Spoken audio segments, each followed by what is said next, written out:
the station, or its sponsors. Live and local conversation continues. This is the Afternoon Drive on the Watchdog.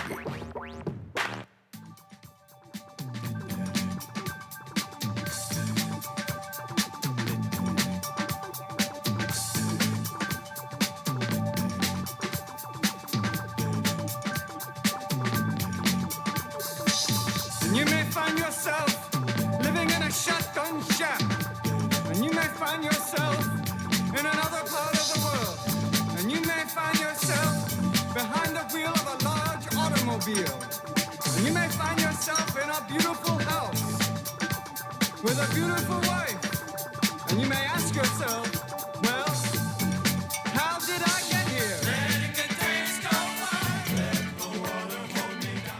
And welcome once again to the Afternoon Drive for a Monday with your regular Monday host, Butch Maxwell, along with Lola Miller.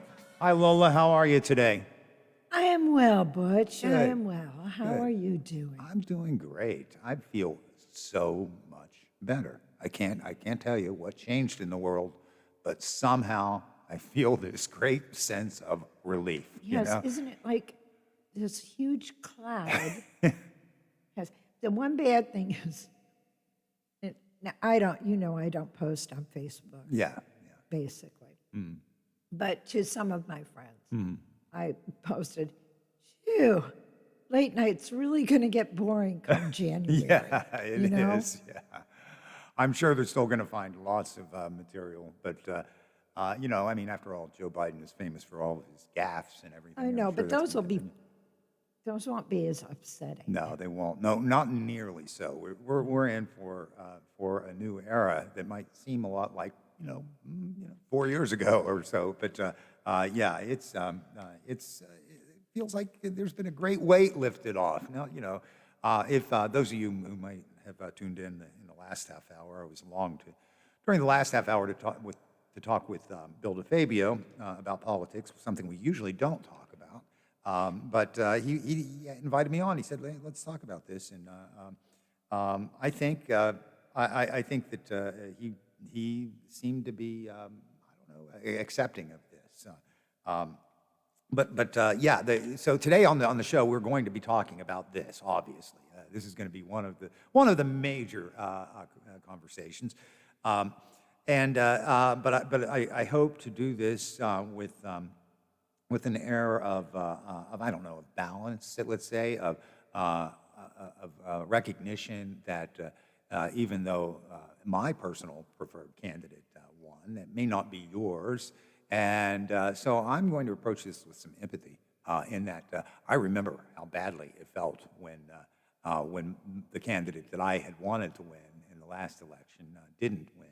And so I can imagine, I know just what your disappointment feels like, especially since you were probably pretty confident of your win too, that it's got to be.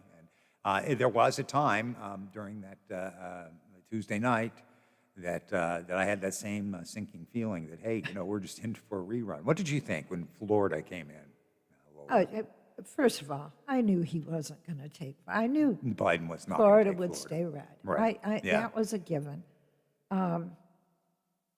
And really and truly, I did not watch any of the returns because it was like watching someone else play poker with your money. There's nothing you can do. You're not holding the cards. Right. You can just sit there and either watch your pile diminish or grow. Yeah. And I knew it was going to be really, really close. Yeah. And what really did surprise me, though, was the Senate and House races. Yes, that surprised me as well. Yeah. But you know what? Pollsters are like weathermen. They're 50% chance of being wrong, Yeah. and yet they keep their job. Yes. And I think that's the trap that the whole country has fallen into, is instead of paying attention to the people that are inside the campaigns that are looking at their polling numbers. Right. You know, they have a better feel Mm-hmm. for how things are going. These pundits that get out there with all these, they're always wrong. They're always wrong. And it really got silly further into the week when some of my favorite TV shows were being preempted for them to continue to stand there. And speculate, right? Yes, and change those. What are they going to do with those little maps now? Yeah. I mean, you know, they're of no use for another 4 years, and it just, I didn't need to hear them tell me what I already knew, which was that they didn't know, and I knew they didn't know, and yet that's what they were telling me. Right. We don't know. Yeah, Just be quiet. Yeah. Give me my Star Trek Discovery again. Yeah, You know, I yeah. mean, Yep, I get it. It's it was a little maddening to watch, and yet, you know, again, it's something like, you know, a wreck on the highway. You know, you just Yeah. have to kind of keep an eye on it. My wife and I celebrated our fourth wedding anniversary over the weekend, and we actually left on Friday. And one of our rules is we get off the grid when we go away. that's nice. Yeah. And but we couldn't get away to where we usually like to go this year. I just made reservations too late, and so I had to find another place. I had to find a place where there's no football team close by, because, you know, footballers, you know, pro, they like to rent cabins and things like that. So, and we wanted a rustic cabin. So we found a place in what I call deepest, darkest West Virginia, which was actually, you know, in the Summersville area. So it's really not quite that, but. You know, we got there, and yes, we had no internet, but we did have data on our phone, and Big mistake. yep. So we You should started have left watching. home without a charger. Yeah, we should have just like left the phones at home and all that. Except, you know, we want to be in touch. I mean, we wanted, you know, in case emergencies come up. So yeah, what I'm saying is we didn't really get away from it much. So we did relax and enjoy it. We didn't pay too close attention. But when we heard Joe Biden was going to be speaking at 6 o'clock or 8 o'clock on Saturday, we managed to find a television and tune into that, and I'm glad we did. It was a nice event. It was only about an hour out of the weekend, and I think Joe Biden and Kamala Harris delivered the kind of message that we were expecting. So that's good. And you know, I do have to admit, I'm going to admit this publicly, even though I'm not at all proud of this. I'm not. Okay. But there was just a little bit of gleefulness in me, of thinking, you know, you people who've been saying, you know, F your feelings, you know, I wanted to say it right back to them, you know, F your feelings now, you know. But, you know, I don't really feel that way. I mean, you know, that was something that occurred to me, but I really don't. Because I put faces and personalities and souls to these people. And they're just people with whom I disagree. They're not people I hate or want them to feel badly or any of that stuff. So you know, I'm not going to do any gloating victory dance, any of that crap. I just and you know, and as I mentioned to Bill, it was certainly not a resounding victory. It was a very, very close election, and the Democrats lost ground in the House, and we don't know about the Senate, but you know, it's unlikely they're going to win 2 runoff elections in January for the Senate. It doesn't seem like that's very likely, but you know. So there's a lot of reason for us to be humble about this, even if we are, you know, considered to be the victors here. But you know, but with that said, too, it is significant. The president is the symbol of this nation, and if we felt that we were being symbolized by somebody who didn't hold up American ideals, then what we did was a good thing, and that has been my opinion. I know it's been Lola and I share that. You know, we would just like to see somebody else represent our country. And what has happened is we're now feeling proud of our nation again. And we were a little bit, we felt, you know, frankly embarrassed by our leadership before. And that's not a matter of conservative policy. I think, you know, I wasn't embarrassed when well, there were times when I was a little embarrassed with George W. Bush, but nothing profoundly embarrassing or anything. And you know, as it turns out, he was a statesman. Certainly, George H.W. Bush was, you know, a very respectable representative of our representative democracy here. So this isn't a matter of partisanship or, you know, political affiliation. This is a matter of just feeling that the president was and is, you know, somebody we don't want representing us. You know, not our American ideals. So I don't know. We should all feel good, regardless, in that we had a difficult election and a pandemic. You know, there's probably never been an election that had these sorts of challenges since maybe 1864, and we had a clear winner, which is good because there have been times in 2000, in 1876, where the election, the results were just not clear. We had an electoral tie or you know, something like that. So it was very, very difficult. At least now, you know, we have a clear winner. At least everybody seems to agree to that, other than the president. So I do want to talk a little bit about the president's response too. Well, you'll notice the dominoes are starting to fall. This is like, I know sports analogies really don't work for you, but That's okay. I get it. it's like a football team that is 4-5 or 5-4, and just sweep in and say, "All right, you're all fired." You know, because already now he's starting to fire people, Yeah. and Yeah. I would think it. Now this is just speculation on my part, but there are cooler heads in the White House Yeah. and in that campaign that are saying, you know, this is not looking good. You know, Yeah. you're not.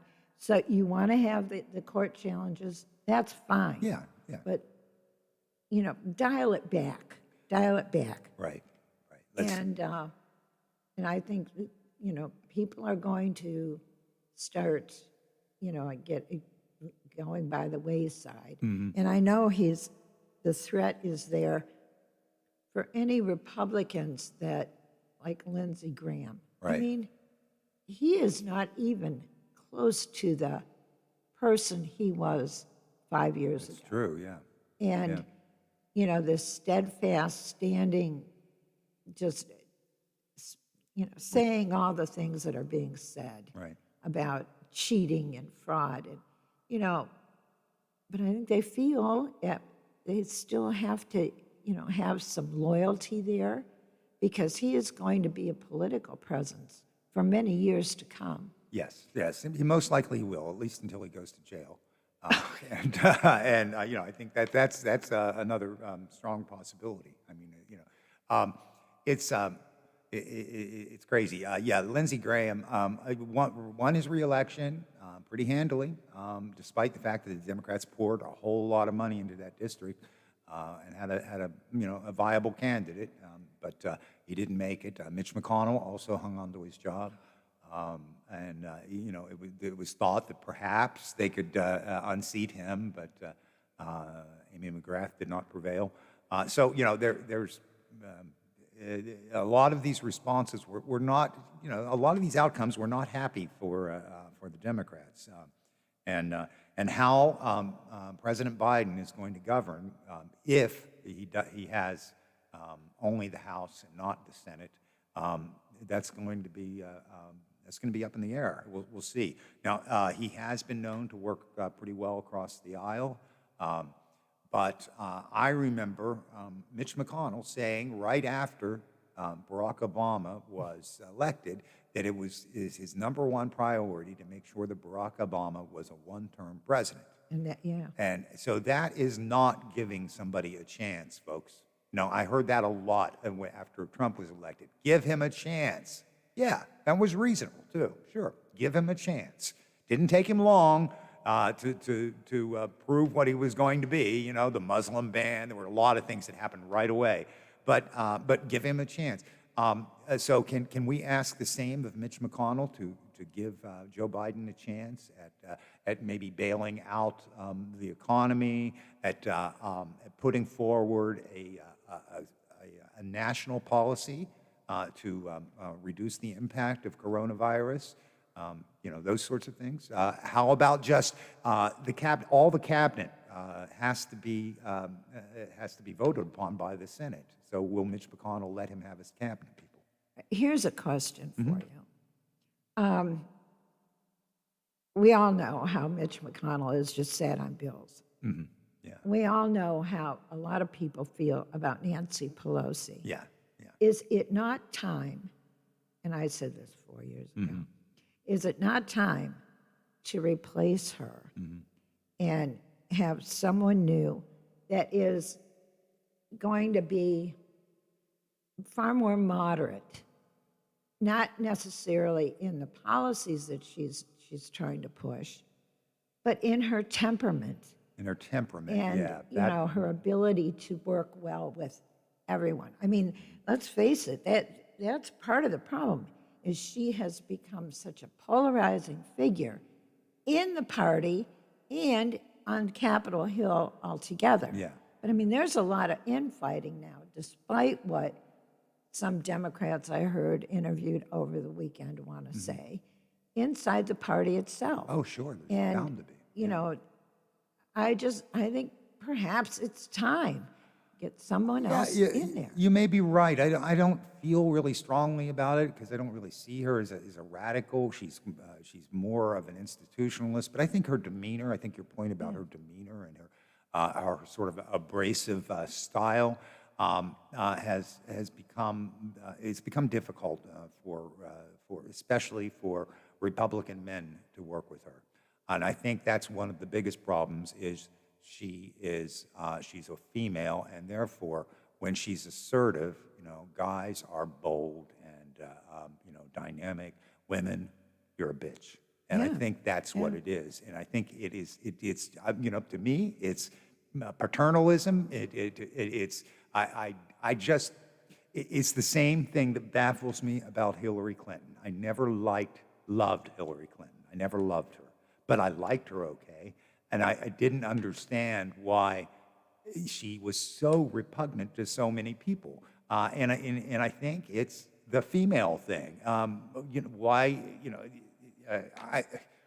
tell you what, I am so glad, I mentioned this in the last half hour, but I'm so glad that Joe Biden was the nominee, because I think he's the only Democrat that could have actually beat Donald Trump.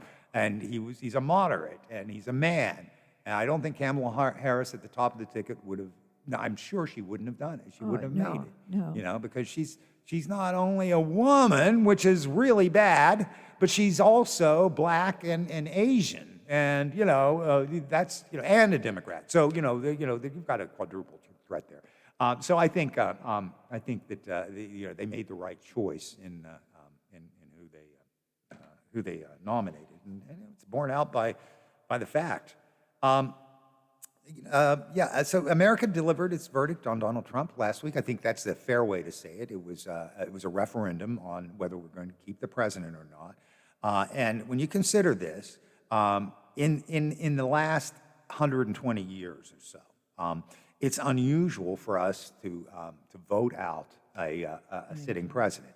Now, this happened a lot in the 19th century, but not so much now. We've had George H.W. Bush lost. He was defeated by Bill Clinton. And before that, we had Jimmy Carter was defeated. And then before that, who do we have to go to? Herbert Hoover.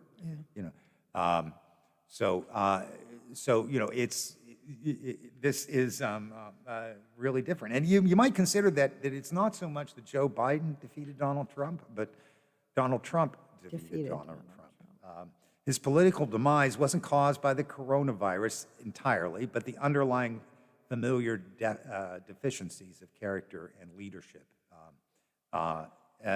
in being America's first reality show TV host turned president. And we can hope he'll be the last of that ilk too. Yeah, his polarizing approach to politics was rewarded with support from GOP voters. But for the president who placed his bet on politics of division and practiced it with a relentless ferocity, the math ultimately didn't add up. He not only inflamed his own base, but a larger coalition of Americans determined to end his stormy, divisive rule. And I think that's what we're going to have here is a rule, is a leadership. Let's put it that way. I don't like the ruler kind of concept. A leadership that is based on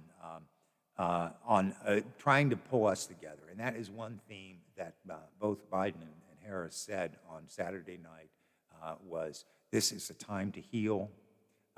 This is a time to bring ourselves together and stop treating each other as enemies. And I really hope that he keeps with that message and influences people, especially people who like him now, at least, to regard all of our fellow Americans as people that we can disagree with and still love and respect. Okay, you don't have to love them, but you do have to give others respect. And quick sidebar on this: this idea of respect. It's been an ongoing theme of mine, and in fact, I think I might have mentioned that. I used to believe that John Lennon was kind of my patron saint, and that would have been all you need is love. But I've come to realize that probably what Aretha Franklin was really the one that had it right, R-E-S-P-C-T. And I've also heard people say, respect is earned. No, I totally disagree with you. Respect is something that is given because you're a human being. You deserve respect. Disrespect is what's earned. And you can earn my disrespect, but I'm going to try, and I have. My credo is respect everyone, until they prove that they don't deserve your respect. So, so there. I think that's a good place to end this half hour. What do you think? So too. All right. When we come back, Lola and I will continue to talk about the election and the ramifications of that. Coming up later, we've got the crazy world of Bert Feroli. It's always an adventure. He'll be calling in right around 3 o'clock. And then at 4, the sanity will come back because I'm not going to have a musical guest this week because John Poffenberger, who's Associate Professor of Political Science at Davis and Elkins, is only available during the 4 o'clock hour.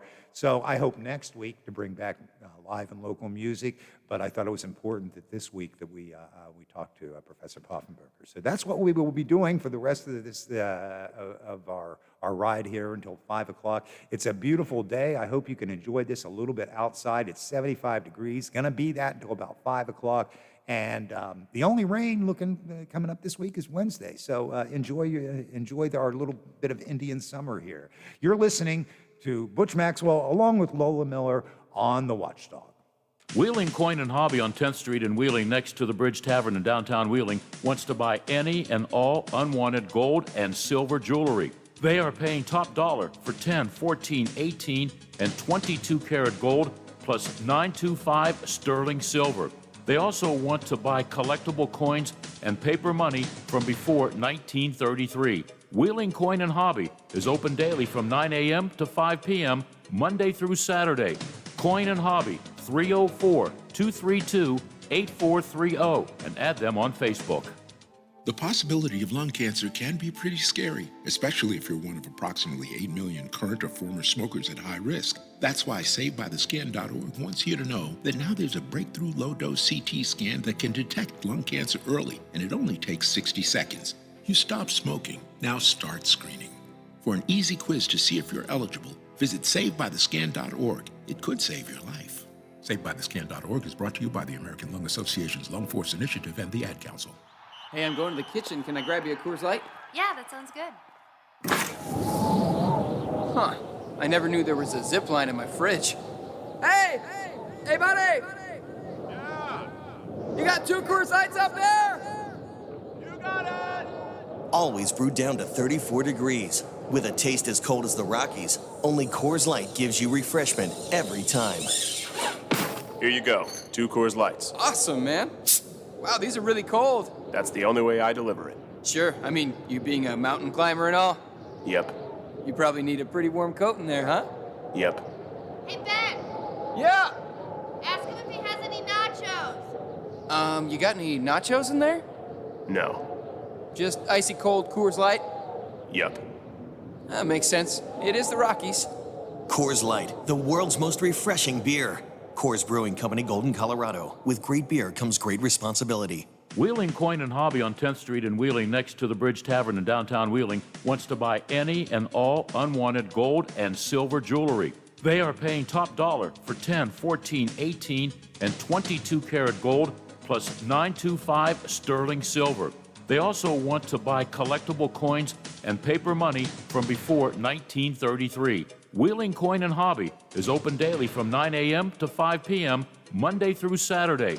Coin and Hobby, 304-232-8430, and add them on Facebook. Oh, there's something so real about living local. And I know without a doubt I'm not alone. And I love living local. There's nowhere else I'd rather be. Said I love living local. WTRF is working for me. The Ohio Valley is where I love to be. Just like they always do, Quaker Steak and Lube at the Highlands continues to serve the Ohio Valley. The Lube is still open for carry-out and now offering their $10 meal deal every day of the week. Get one entree and one sidecar for just $10. Pick from steak, wings, ribs, and more. Call in or order online at thelube.com. And follow them on Facebook to stay up to date on their latest specials and promotions. Island Pawnbrokers is now your local firearm dealer. In a pinch? Need cash quick? See us before going to the big box stores. Paying top dollar for firearms, gold, silver, tools, coins, and electronics. Don't lose your good credit.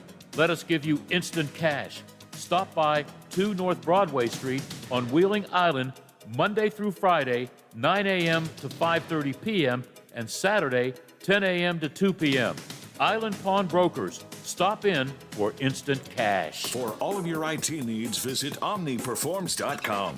Omni Strategic Technologies, the only IT company that the watchdog trusts. The Metro News Update is brought to you by Thomas Auto Centers, Mall Road, St. Clairsville. Get the best deal at Thomas Auto Centers. West Virginia Metro News, I'm Chris Lawrence. The state of West Virginia has added 27 deaths to its COVID-19 totals. And State Health Officer Dr. Ayn Amjad says these deaths should have been previously reported, but were not. These deaths were not reported over the course of several weeks to months and were flagged by our vital registration office over the weekend. Upon review, these deaths were confirmed that they were COVID-19 related deaths. 23 were confirmed, 4 were probable, as the governor mentioned. These will be updated on our dashboard today once that is put up on the website today. Again, 4 of the 27 deaths are considered probable for COVID-19. Former State Supreme Court Justice Richard Neely has died at the age of 79. He was at home in Charleston Sunday, surrounded by family and friends. His law partner, Mike Callahan, says Neely was diagnosed with liver cancer just a little more than a month ago. You know, they broke the mold on that man. That's about all I can say. What a tremendous human being, spoke his mind, and he was one of the most brilliant individuals I've ever been around in my life. Neely was known for his intellect and served on the high court for a dozen years in the 70s and 80s. First Energy, parent company of Monongahela Power and Potomac Edison, has announced its plan to start moving away from carbon-based fuels to produce electricity. The company announcing today a pledge to reach carbon neutrality by the year 2050. Gas emissions by 30% in the next 10 years. You're listening to Metro News, the voice of West Virginia. Woman is charged with setting a weekend fire in Berkeley County that left 16 people displaced. 54-year-old Lola Roman was charged with first-degree arson and other charges connected to the fire at the Oakcrest Motel on Charlestown Road in Baker Heights Saturday. More than 150 volunteers searched an area of the Appalachian Trail near Harper's Ferry for a missing woman Sunday. Her daughter says the 63-year-old was located earlier today by a hunter and is now back home and doing okay. From the Metro News Anchor Desk, I'm Chris Lawrence. Attention Facebook followers. You can now watch the Valley's #1 morning show with Howard Monroe, weekdays 7 to 10 a.m., only on Watchdog Radio and the Watchdog Facebook page.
Out here in the fields, I fight for my meals.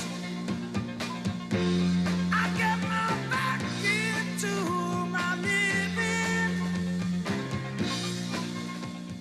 And welcome back to the second half hour of Afternoon Drive here on the Watchdog, WKKX and WVLY, the Watchdog of the Ohio Valley. I'm Butch Maxwell in the chair here, as I normally am on Mondays. And Lola and I are working together our impressions of how the election turned out and what went on. There's a whole lot to unpack here. I typically do not watch Saturday Night Live when it's on live because I'm an old person. And so unless I'm out playing in a band, which I haven't done in a while, I'll not see it. I'll be in bed. But I did, actually I was up this past week, but I just didn't watch it because we were off the grid. Anyway, I did watch it upon my return home. And did you see any of it, Lola? No. No, I agree with you. I'm old. Yeah, right. Yeah. I can't stay up. But Dave Chappelle, comedian, was the guest host this week, and he had first of all, the cold opening, of course, dealt with the election. But really, what I wanted to talk about was Chappelle on this. He gave a kind of a long monologue, a 16-minute monologue that really actually hit home in a lot of ways. It actually started out very poignantly. It wasn't rollicking and funny or anything, but he harkened back to when he first hosted the show, which was exactly 4 years ago, and it was on right after Donald Trump had been elected, and he reminded the country that remember how bad you felt then? Well, keep in mind that half the other country feels that bad right now. And so he was kind of urging what I've been urging here too, is just, like, don't gloat, don't act like this is your personal victory, and you vanquished your enemies or anything. It's just, so your side has been fortunate enough to prevail here. That's really what we're about. But he was, of course, very biting about Donald Trump and the coronavirus, his views the way he dealt with coronavirus, in that when he personally got it, he was helicoptered. He had all this amazing treatment that ordinary Americans can't get. And he was helicoptered back, even though it's just a short walk from Walter Reed to the White House. And he said his special treatment was like taking a bag full of burgers to a homeless shelter and eating them in front of the homeless and saying, "Don't let hunger dictate your life," which okay. So I don't know. It was actually a very, very funny monologue and well worth watching. And because the game ran over, my VCR didn't, or my VCR, it's what do you call those things now? DVR. Yeah, it recorded an awful lot of that game that I wasn't interested in, but half the country was. So I didn't get to see all of it yet, but I know it's available on the internet, so I'll catch up on some of the sketches. But Chappelle's monologue, I would commend all of you to check it out. It's actually very funny and also has some good messaging in it too. Now I've heard, and this stimulated some thought, Lola. Not that I want to fight with you on this, because I understand what your point was. But you earlier said, alluded to how wrong the polls were. And I might have said it too, because that's sort of what my summation of the 2016 election especially was, how wrong the polls were. But actually, if you look at it, for one thing, the polls will just tell you a balance is a snapshot on a particular day. So that's one thing. And then there are aggregate polls like 538 that just predict ways that people could win. And really what the way they were saying it was that Donald Trump had maybe two or three paths to victory before all the voting was counted. And Joe Biden had about 20 different paths to victory. So that is how they've responded. Also, most of the polls in either 48 or 49 of the states, because we don't have all the counts in, the polls were actually accurately predicted the winner. In 48 or 49 of the states. But where they messed up, where you're right, about the polls being wrong, is the margins. It was so much closer than the pollsters had thought. In both red and blue states, it was much closer. So you're not wrong, Lola, but there part of it is what we expect of polls, I think, too. We want a forecast. We want to know what's going to happen, and come on, you guys, why can't you predict the future well enough? The president did come out with a statement over the weekend, and it was not a concession, as as every single other president or presidential candidate has done, has called the winner and conceded, and Trump has not done that. He seemed to want to undercut the validity of the race, saying that people were finding ballots in the middle of the night. All of this completely without any evidence.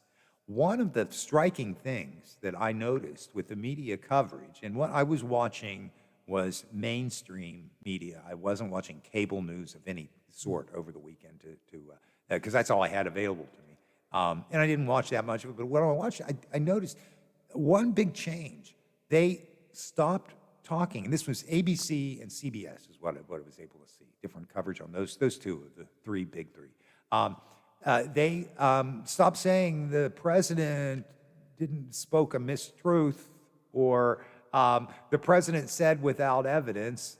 They just started saying the president lied. The president just lied about this. And it's true. I mean, he did just lie about stuff. And I don't know if this is just a result of, hey, he's out of power now, we're not worried about him anymore, or he's not really out of power, 10 more weeks and he's out of power. But I don't know. Finally, a little bit more brutal honesty with the news media outlets.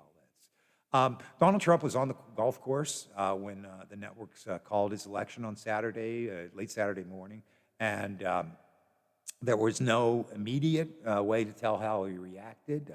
I haven't got a report on whether or not he won his golf game. I imagine he did. I think they always let him win, right?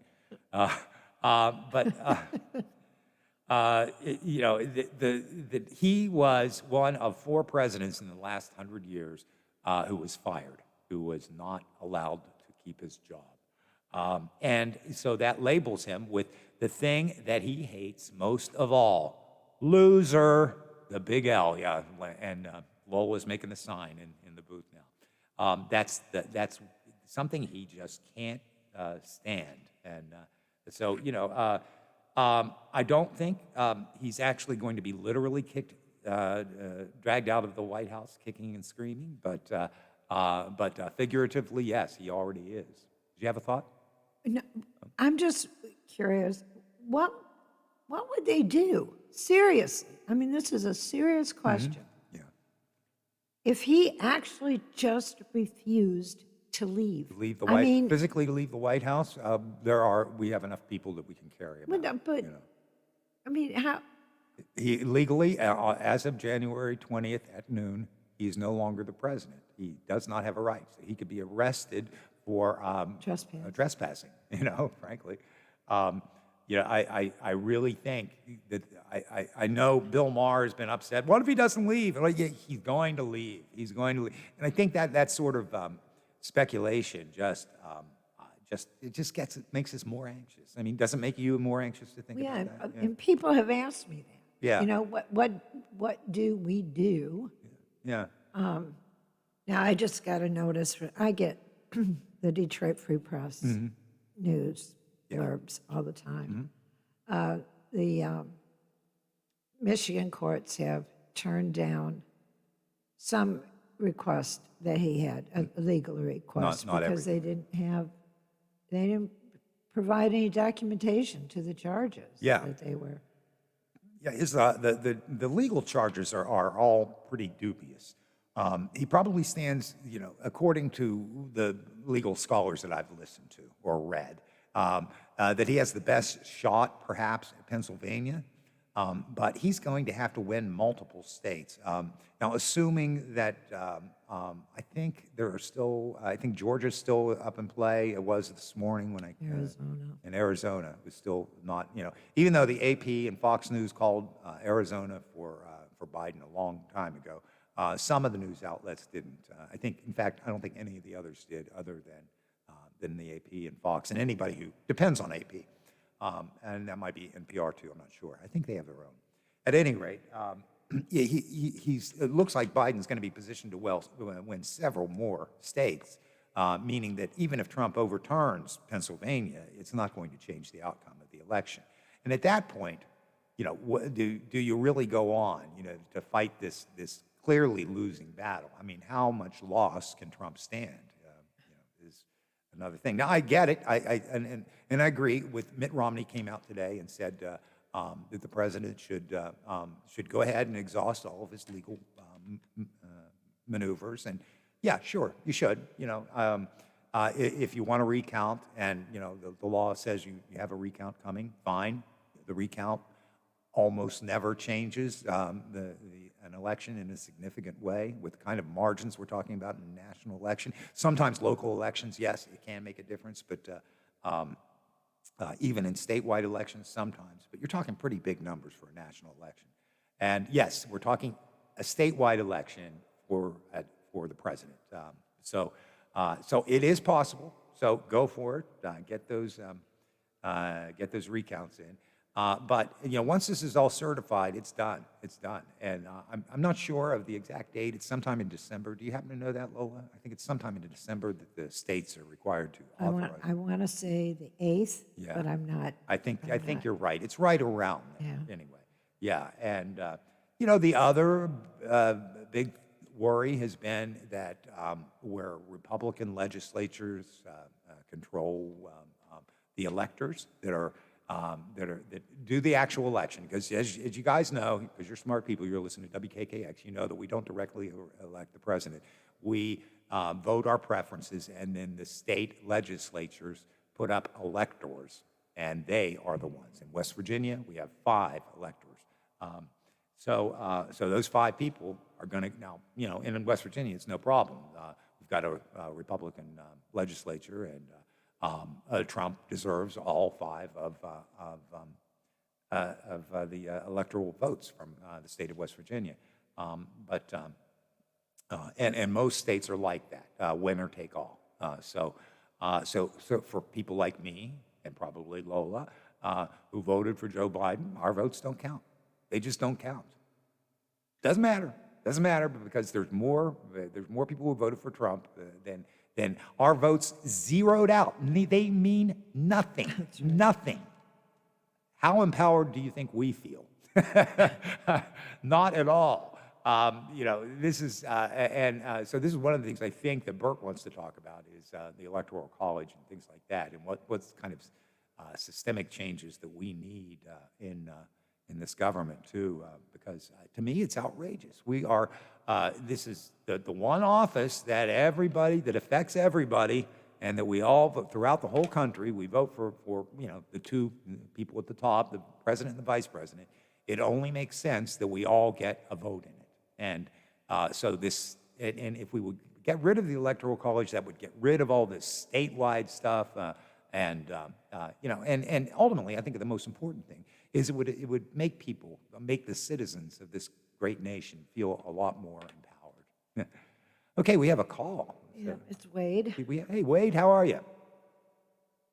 Wade, or do you know what the Trump supporters are now trying to get Republican governors to do of states he won?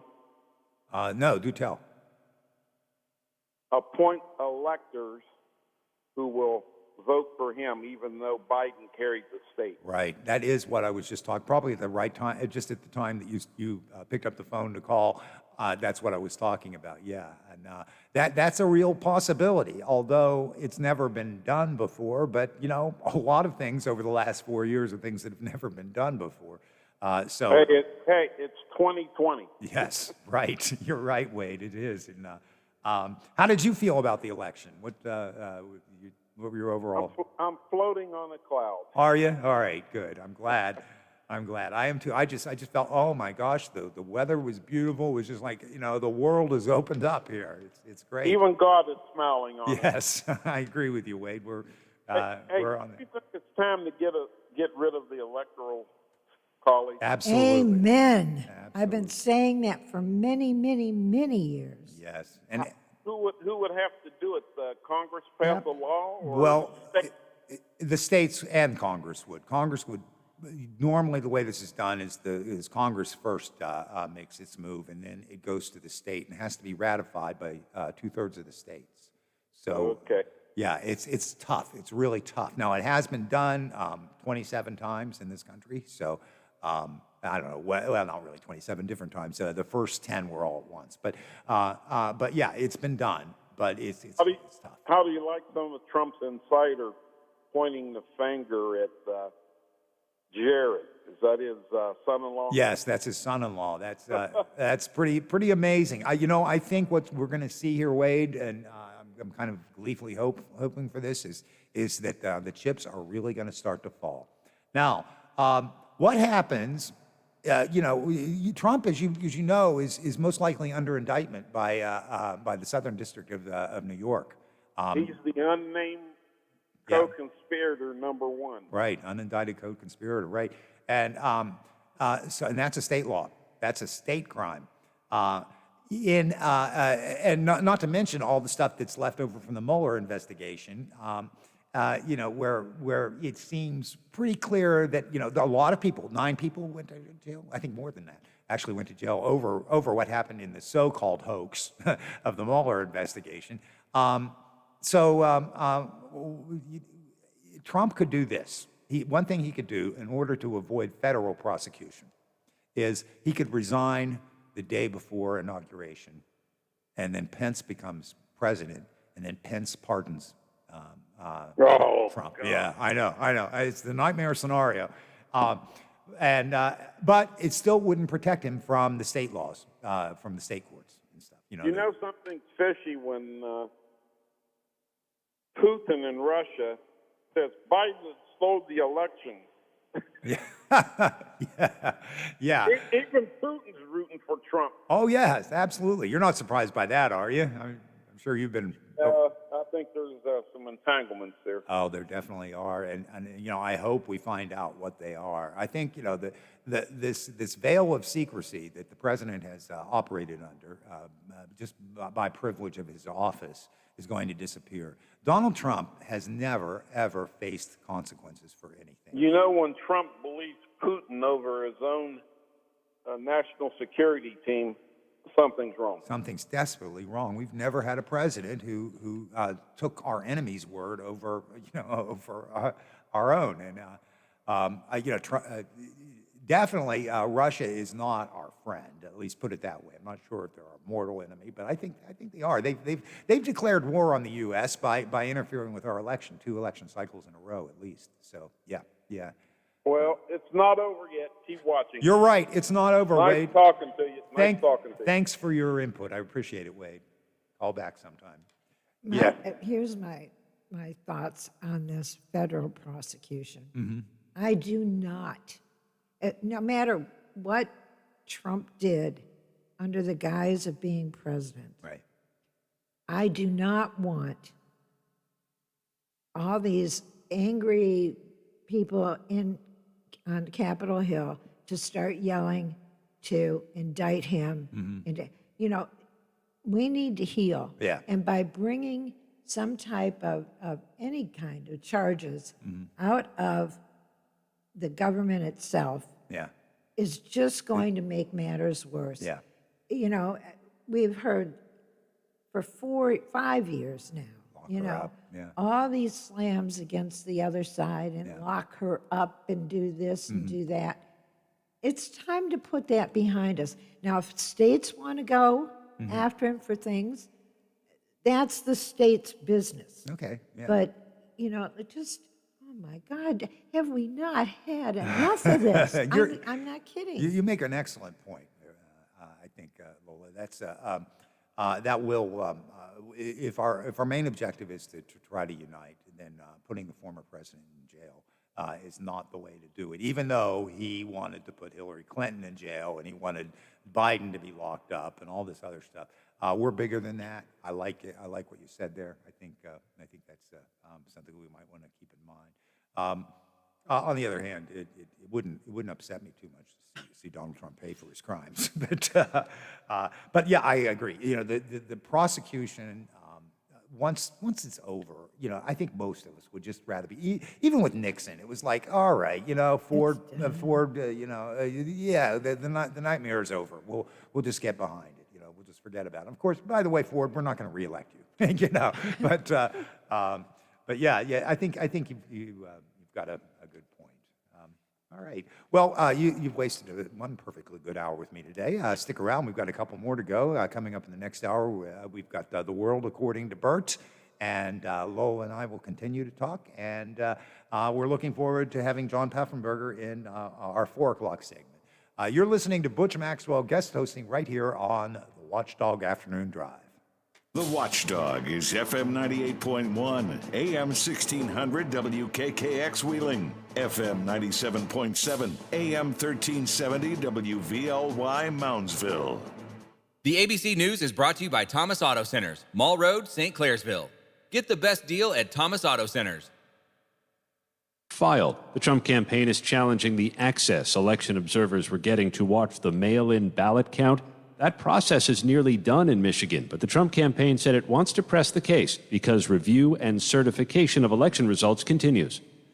On TV, we saw him say, "You're fired." Now, though more virtual, it's still actual. President Trump announced on Twitter that he fired his defense secretary, writing, quote, "Mark Esper has been terminated. I would like to thank him for his service." The president says Christopher Miller, the director of the National Counterterrorism Center, will now serve as acting defense secretary. Back in June, Esper disagreed with the president on the issue of calling up active duty U.S. troops to deploy to American cities to quell unrest. The president wanted to do that. Esper said that should only happen as a last resort in the most urgent and dire of situations. Our Karen Travers, President-elect Joe Biden making his first announcement on the Biden-Harris coronavirus task force, asking Americans to shed partisan rhetoric. We're hardworking Americans, have each other's backs, and we're united in our shared goal, defeating this virus. Drug maker Pfizer and partner BioNTech say their COVID vaccine is more than 90% effective.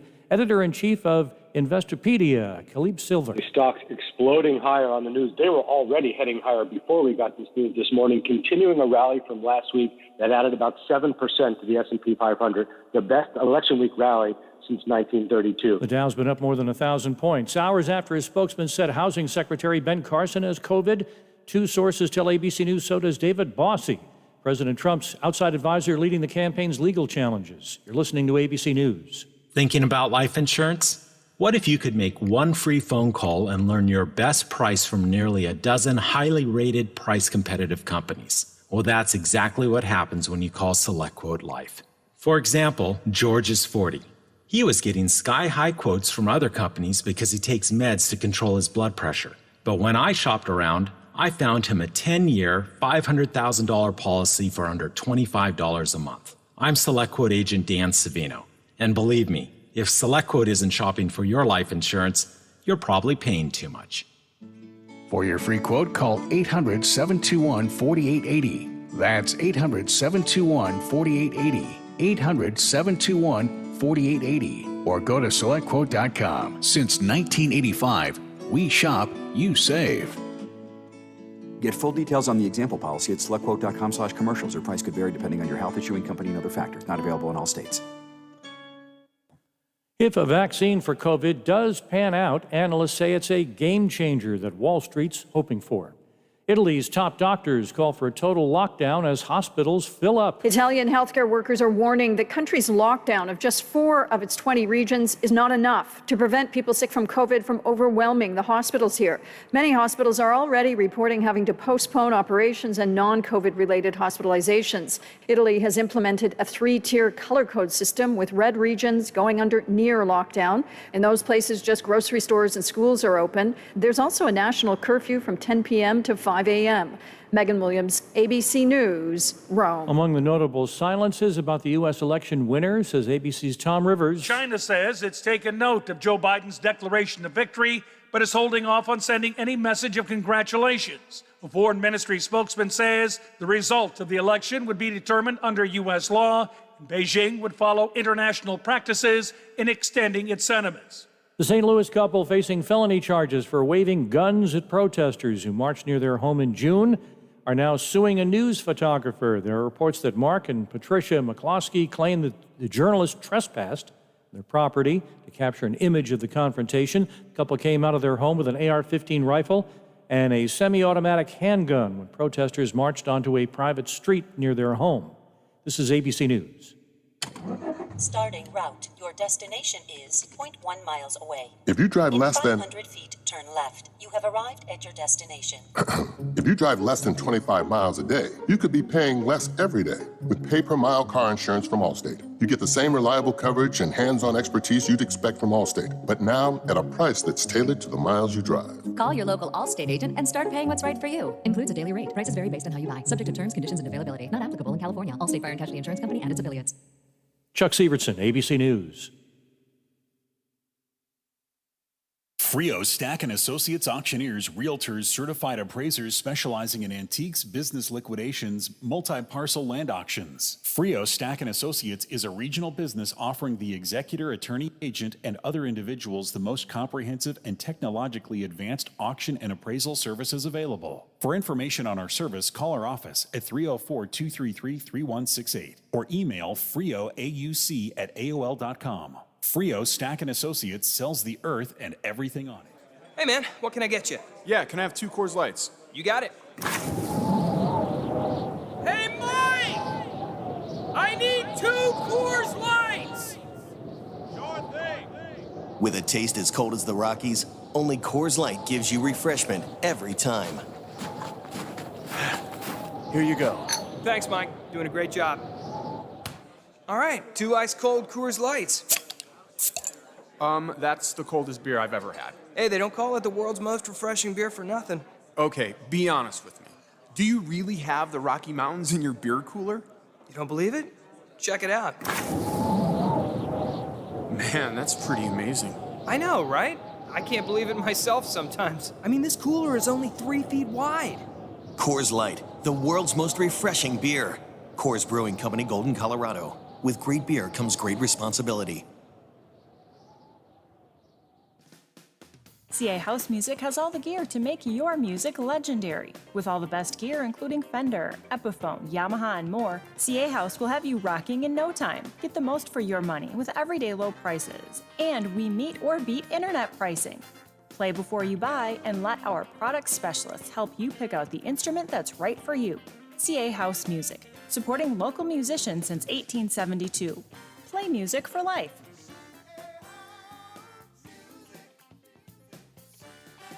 Wheeling Coin and Hobby on 10th Street in Wheeling, next to the Bridge Tavern in downtown Wheeling, wants to buy any and all unwanted gold and silver jewelry. They are paying top dollar for 10, 14, 18, and 22 karat gold plus 925 sterling silver. They also want to buy collectible coins and paper money from before 1933. Wheeling Coin and Hobby is open daily from 9 a.m. to 5 p.m., Monday through Saturday. Coin and Hobby, 304-232-8430, and add them on Facebook. For all of your IT needs, visit OmniPerforms.com. Omni Strategic Technologies, the only IT company that the Watchdog trusts. Hello, everyone. From the Watchdog, I'm the Storm Tracker, Darnell Foster. With a look at your local weather forecast for your start to the work week, mostly sunny skies, a high near 76. Mainly clear for the overnight with lows near 56. Plenty of sunshine for your Tuesday as well. Highs close to 80 degrees. Have yourself a great day, everyone. From the Watchdog, I'm Darnell Foster. The views and opinions expressed on the following program are not necessarily those of this station or its sponsors.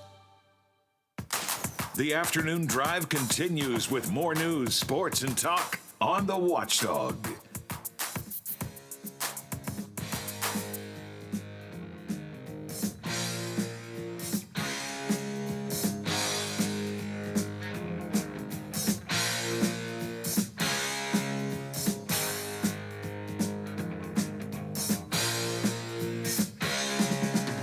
Guess who just got back today? Them wild-eyed boys that had been away haven't changed, had much to say. But man, I still think them cats are crazy. They were asking if you were around, how you was, where you could be found. I told them you were living downtown, driving all the old men crazy. The boys are back in town, boys are back in town. I said, the boys are back in town. And welcome back to the second hour of the afternoon drive here on Monday. Monday, November. What is this? The 9th. Yeah, 9th. Yeah, Yes. November 9th. And it's a beautiful day. 75 degrees outside. Going to be that till about 5 o'clock. And it looks like we might have some rain a little bit later in the week on Wednesday. So, but we'll take it. We'll take it. Indian summer's nice. I'm feeling good. And I'm looking forward to my next conversation, which is with legendary sidekick to the WKKX's founder, George Kellis, Bert Ferroli, and in a segment that George used to call, and I'm going to continue to call, The World According to Bert. Hey, Bert, how are you? I'm good. Did you pick that lead-in music on purpose? No, Lola picks it for me. I don't prescribe it. The only thing I ask is for my Talking Heads intro music, and other than that, no. She does a pretty good job, though. Why? Because you would always pick Celine Dion songs. Yeah, right. Yeah, you know me so well. Celine Dion is my favorite. Not. Well, that could be arranged, Bert. That could be arranged. That'll be Bert's theme song coming in. Listen, I know. I'll tell you a true story about Butch. He puts on Celine Dion and dances around his house. Oh, that would be a sight. I'd like to see that. So Bert, would I. I'll pay for that. So Bert, we talked to you last Monday, and you made a couple of predictions, sort of hedging yourself a little bit on those predictions. You want to go over those? What you said, this is regarding the election. Yeah, I said that everybody was going to concede, and that and that George Bush was going to be president. Yeah, right. Yeah. Yeah. So, well, I had three scenarios. I said Trump was going to win narrowly. I said Biden was going to win narrowly, and then I had to just like a instinctual thing that Trump would win bigly. Bigly, yeah. And one of those predictions turned out to be right, so I guess we'll it did. Because it was a narrow Biden win. It looks like it's going to be less narrow than we thought. Apparently, it's going to be it could end up being, I think, 306 total electoral college votes, which is exactly what Donald Trump won in 2016. And Donald Trump said that was a landslide. So Was that considered a landslide? No, it's not considered a landslide. But I didn't no, think so. but- My whole take. Butch and I, we were together last night for our improv thing, and my general conclusion. I watched on election night. I was working, but I put on YouTube, and while I'm working, I listened to things, and I was bouncing around to everybody was doing their live feeds, so ABC, NBC, CBS, and then a lot of online groups like the Daily Wire, people like that, TYT, which is a progressive channel, and I was bouncing around from listening to all of them all night, and it was boring. It was boring. It was because the results that came in, everybody knew. Okay, Biden was going to win New York. Okay, Trump was going to win Tennessee or whatever. You know what I'm saying? Yeah, right. So nothing that came in was like a surprise. No. There were, and then as it went on, and you kind of realized, okay, we're not going to get results in a lot of these states because it's going to take them forever to count their ballots and all that stuff. It just became boring after a while. So I'd say like about 3 a.m, I just started watching old Sherlock Holmes movies that were on. I really did. I watched Basil Rathbone and Nigel Bruce. There's some nerd for you. Yeah.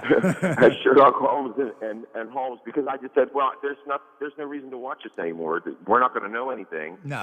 And there were no fireworks, so it was just kind of boring. Yeah.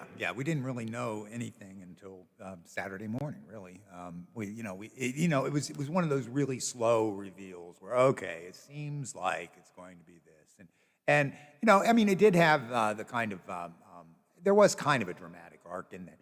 A lot of progressives were delusional enough to think that that this would be a broad repudiation of Donald Trump, and we didn't really get that. It was a relatively close election in terms of popular vote going in many states, not all of them, of course.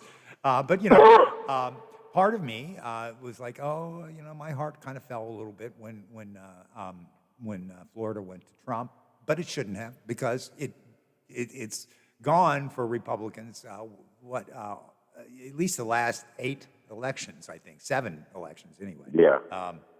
Although that was the only state that was kind of what you could even call close to being dramatic. You know what I'm saying? Yeah. Because it took them a long time, especially when they got to their western panhandle, and it took a while for those votes to come in. And, right.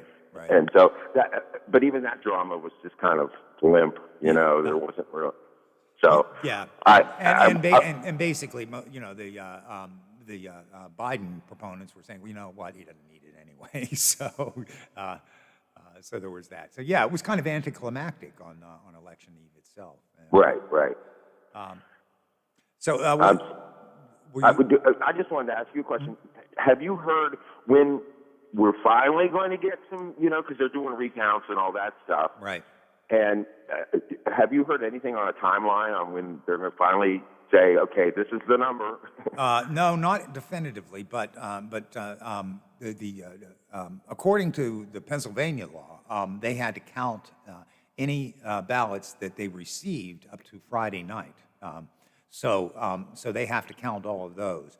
And then there's a limited time to allow for recounts. I didn't research. Probably should have researched this on the little break. But the certification comes from the states in early December.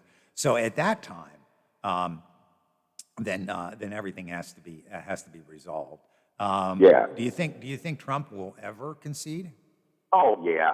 See, here's what I think he's doing. And listen, the Bush people were all prepared to do. The Biden people were all prepared to do the same thing. They had their lawyers already. Okay.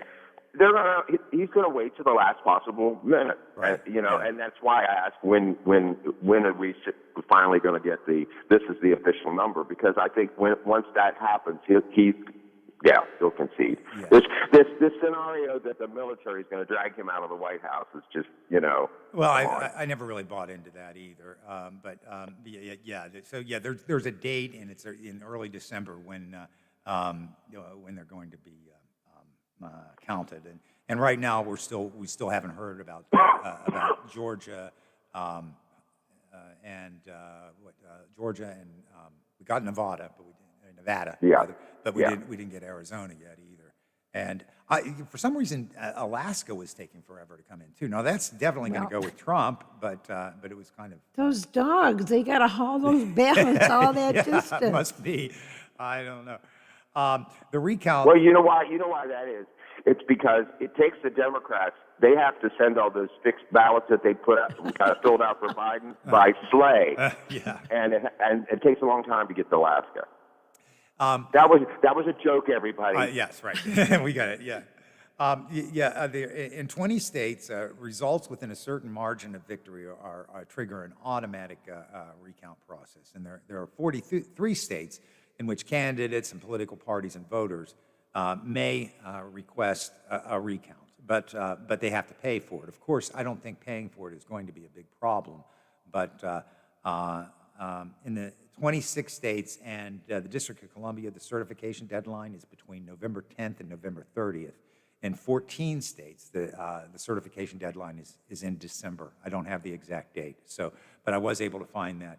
4 states, Hawaii, New Hampshire, Rhode Island, and Tennessee, don't have statutory deadlines for results for certification. In 6 states, it's within 1 week of the election. So I don't know which states those are, but that gives us at least a partial answer of when we've got official results and not just those called by the media. Yeah. So. I've been thinking about this, and mainly what I need to tell everybody, whether you voted for Trump or Biden, is it's a classic thing from Hitchhiker's Guide to Galaxy. Don't panic, okay? Everybody thinks it's the president you're getting is the worst president ever, Yes. And that was just something I always thought was hilarious. Trump is the worst president that's ever. He's ruined this country. He's done the worst damage to this country ever, and he's just the worst president ever. And he's caused all these disasters and had to handle blah blah blah blah blah. And all I'm thinking is Lincoln is going, okay, hold my beer. Yeah. Roosevelt is saying, hold my beer. Right. George Washington is saying, hold my beer. Listen, they had to be president under much worse circumstances than things with Trump, okay? You're right about that, for sure. This country will survive, okay? And I also thought about this. If you had to look at Biden as a president, what other president would you compare that he's going to end up being like? In other words, Trump often gets compared to Reagan because Reagan came in and made a lot of sweeping changes. And so Trump came in and made a lot of sweeping changes. I'm not saying he is Reagan or he was exactly like Reagan. But you know what I'm saying? President Trump always got compared to Reagan because of the way he kind of, overhauled government. Yeah, bigly. I don't know. I mean, it's yet to be seen, but I think that Joe Biden would probably fashion himself after Franklin Roosevelt. But that's well. Just a but guess. and that's a good answer. But here's what I think it's really going to end up being. He's going to be Jimmy Carter. You think so? And it's not because I think he's only going to be one term, which I do think it's only going to be one term. He's going to be way too old to rerun. I mean, by the time he hits the end of the 4 years. But here's why I think this is. Jimmy Carter came into office, and Jimmy Carter was a nice guy, and people had optimism for him because we were coming out of Nixon and Ford, and all the stuff that went on there. But then he came in and really couldn't do anything. And then and inflation was mad, and he couldn't get it under control. And I think that Biden is being presented with the same situation, only in different aspects, okay? It's not necessarily the economy in Biden's case. I think Biden's problem is going to be several, to tell you the truth, but I think one of the big ones is the protests and rioting and stuff like that. But if you think just because Biden got elected that people aren't still going to go out and protest on the streets, and then when nightfall hits, they're going to go buck wild, that's that's going to keep happening for a while. Yeah. And I don't know that he can do anything to stop that. That's something that has to be taken care of by individual cities or individual states. Right. And I think that's going to be a burden on him. I don't know.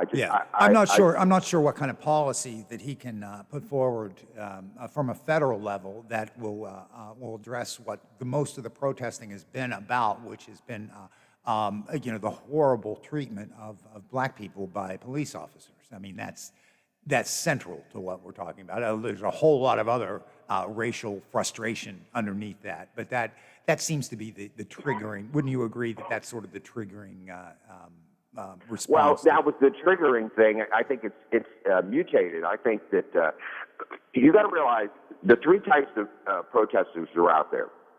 There are the people that are the true believers. They believe what they're protesting against, and they want a solution for that and everything else. Then you have the opportunists. These are the ones that go out and clean out the target. Right. Okay. They say, hey, there's a riot going on. I need a flat screen TV. You know. So there's that aspect, and then there are the anti-fascist aspect of people who say we're declared anarchists and we want to tear everything down, and they're going to want to keep tearing things down because they think that their kind of action, their kind of civil action, is going to force the government to do things the way they want to, and then transform the government. All right. So he's actually fighting against three fronts, from the same side. Maybe so. Although I can't have a conversation with you without disagreeing with at least something you said, and your characterization of that third category as anti-fascist, I think, is mistaken. Okay, Butch. There's dozens and dozens of different Antifa leaders in different cities around the country. If you watch Project Veritas's videos, they say these people don't know they're being taped, and they say right out, I'm an anarchist. I believe we got to tear the system down to rebuild it. Well, anarchy, you have to understand, is an extreme right-wing political philosophy. That's a right-wing thing. Okay. It is. It absolutely is. Look this up in political science. I'm going to have a political science that's on here a little later, so I'll ask him. But anarchy is no government. It's taking libertarianism to the point of no government at all, just no rule, nobody. That is extreme right-wing. But I think what your point is, and maybe I'm just putting up a distract. I don't mean to do that. I don't mean to subvert what you said, because actually I think you made a good point. There are extreme elements that maybe are anarchist, or maybe they are. There is this the Antifa movement is anti-fascism. It is anti-totalitarian government. And that's something that's kind of remarkable to me is how few people understand that authoritarianism can come in any form. It doesn't come in socialism purely. It can come in a republic very easily. And what I think the anarchists want is they're very anti-authoritarian. They don't want anybody telling them what to do. That's basically it. So it's different from being against fascism, which is in and of itself anti-authoritarian.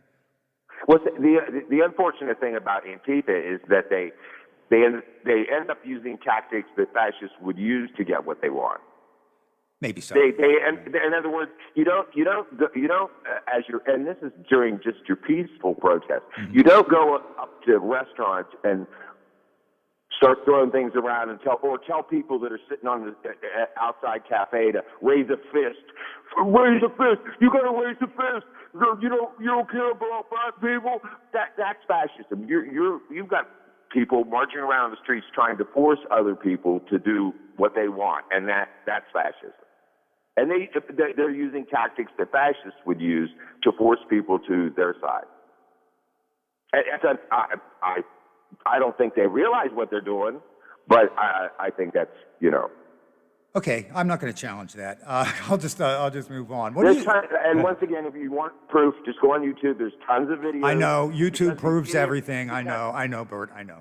I know. Idiots tape themselves. This is the other thing. Listen, if you're going to a protest, don't take your cameras and phones because you tape yourselves committing crimes. You tape yourselves doing things that people are going to look at and go, do I really want that in my neighborhood?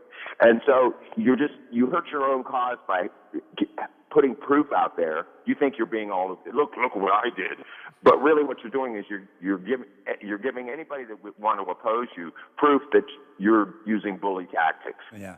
Well, that's probably true. But keep in mind also that just because you don't take your camera out or your phone out, other people are taping you. Your big brother is watching you all the time. Well, that's true too. But I'm saying they add fuel to the fire themselves. Right. Yeah. They're shooting themselves in their own feet. I think is what you're saying. Yeah. And that's right. So okay. Big picture then from here. Do you think Trump's going to run again? I think he'll be too old. Yeah. And I think he himself will realize that. And I think I think he'll spend the next 4 years. But here's another. This goes off into something else slightly. I think he'll spend the next 4 years being the Twitter king. Oh yeah. Or trying to be. That's what he was before, right? So right. Yeah. But here's what I think is going to happen. Mm-hmm. About 2-3 months into Biden's administration, after his about 20,000th tweet about how terrible Joe Biden's doing things, mm-hmm. Twitter's going to ban Trump. Could be. They're going to say, because they have all these really broad guidelines now about threatening and instigating and they blocked false information. They blocked several of his tweets this past weekend, in fact, for false information. Yeah. And what kills me is they get to decide what the false information is. Yeah. Now, they say that we have these fact checkers, and these fact checkers, well, come on. Well, what's the alternative? Let everybody, unless you were tweeting or Facebooking a sentence that says "Go kill the president," you should be able to pretty much put on anything you want and let the people sort it out. Oh, so being in a position of authority and then lying is basically, hey, it's up to you to figure out whether you've elected. One man's lie is another man's truth. No, I don't. I'm not going to buy that either. But I understand your point. But I still believe that there are objective facts. But I don't see that there's anybody that you can trust to say, I'm the person that's giving you the truth here. I'm the one that's telling you this is a lie. Because there's partisan actors on both sides, and I don't care how much you want to say these fact checkers don't have a bias. Of course they have a bias. Oh, sure, they do have a bias. I wouldn't say that, but I don't. But the bias does not necessarily have to taint the facts of the matter. It doesn't necessarily have to, but it most likely will. And that's why I'm saying most people, if you want to be informed about what the subject is, whatever somebody's typing about or something, you got to do your own research. You got to look at both sides of it and say, okay, here's what this one side's making an argument. Here's what the other side's making an argument. What do I think? Mm-hmm. And you may pick a side. You may pick the wrong conclusion. Right. But all facts are not equal. No, I'm not. And this era of false equivalency is crazy, and I know you don't buy that. No, I'm not. No, but here's what I'm saying. How am I phrasing this? Let me think. Okay, you have to own your own ignorance. You have to make the decision if you're going to be ignorant and not follow what it seems like it logically is the factual things or not. Yeah. And but that's what people do even if they aren't informed. They see somebody campaigning and they listen to what they say and they go, "Oh, I like what he's saying," and yeah, I believe that and everything. They don't even try to see, okay, is what this politician telling me the truth or not. They just say, I kind of like the sound of that, I'll vote for that. Right. Yeah. And this, I think, is a result of our tribalism, this extreme polarization that has occurred over the past, especially over the past 10, 12, I'd say about 12 years or so. It's not healthy for society. We've got a system in which the Electoral College was actually designed keep us from electing demagogues, and yet that's exactly what we did. We elected a demagogue in 2016. Well, but that's the reason to like get rid of the Electoral College, because every once in a while you're going to have somebody. Because here's the other thing, and people always say this, and I think people are finally getting it into their hearts. That here's my preface. All we've heard for 4 years is Trump is a liar, Trump is a liar, Trump is a liar, and all I felt was, oh, so you mean he's acting like a politician? Because he politicians lied much more brazenly than any other politician has ever done. I think so he was that's better at kind it than of all of clear. them. Okay. He's better at it? No, his lies were absurd. He told people to, he said, well, we should have put sunlight inside people and drink Clorox. You know what, Butch? There actually is a therapy that does that. No, I'm sure there is somewhere on the internet, Bert. Somewhere in science. Somewhere on the internet. I've watched videos with doctors, and they show exactly how you do it. I'm sure you have. Yeah. But you don't believe it's real. Not at all. You're not going to. Okay. Well, then I challenge you to do a little bit of religion. I will. Okay. So real quickly, I'm going to just bring up something else. Yesterday, we were talking about Donald Trump's economic accomplishments, and I think if I've got this right, you made a case for the economy boomed under Donald Trump, and it was empirical evidence to that, and I was disputing that a little bit. I mean, there are a lot of ways of framing this argument, but here's an interesting fact. It's not exactly the same thing, but I wanted to do a little. I did some research before we talked, but I've done some since then. Take a guess at which president in the 20th, 21st century created the most jobs of all presidents. Can you take a guess? I don't know. Bill Clinton. Okay. And it might I have, almost said Bill Clinton, Yeah. but then I thought about it for a while, and I thought, well, yeah, he did have a pretty booming economy. Yeah, he had for a while. that dot-com boom, and and kind of my contention underlying all of this is the president doesn't have that much to do with the economy anyway, but we give them credit. Franklin Roosevelt had the largest percentage of increase, and Jimmy Carter had the fourth highest number of total jobs created. Jimmy Carter, that failed president. Harry Truman, the fourth largest percentage increase. Lyndon B. Johnson, another president that we often think was failed, but he added 8.1 million jobs. That was more than 15% increase. Richard Nixon added 9.4 million jobs. Dwight Eisenhower added 4.8 million jobs, and Barack Obama created 8.9 million jobs by the end of December of 2016, which was a 6.2% increase.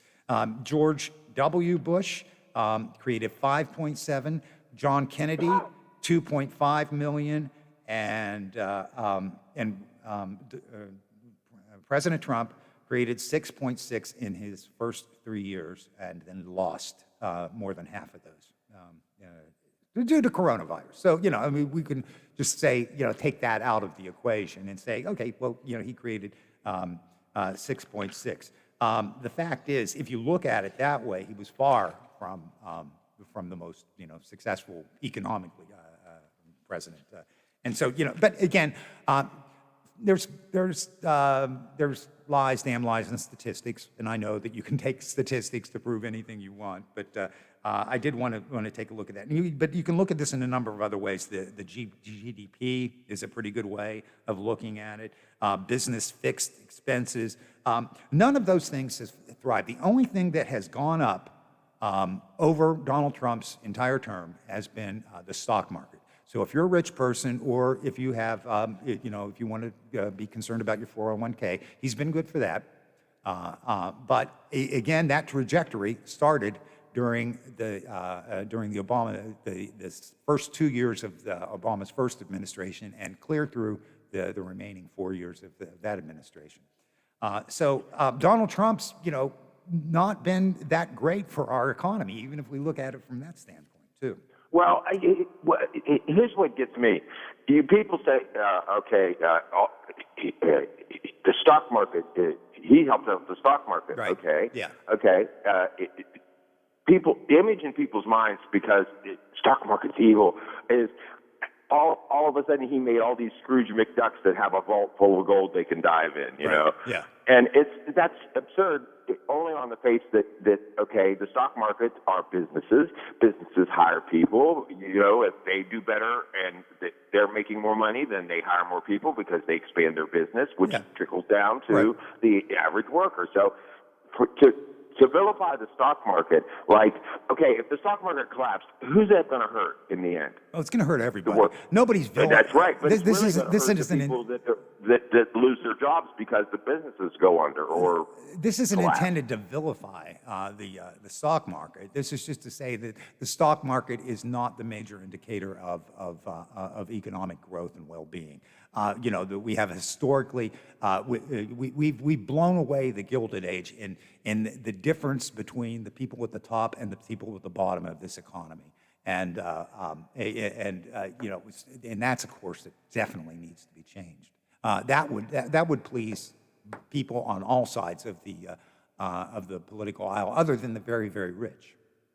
You know, because they're happy being very, very rich and not sharing any of it. But there does need to be, you know, an economic readjustment if this country is to survive for long.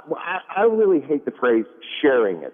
Like it's other people have a right to money that they are made by businesses.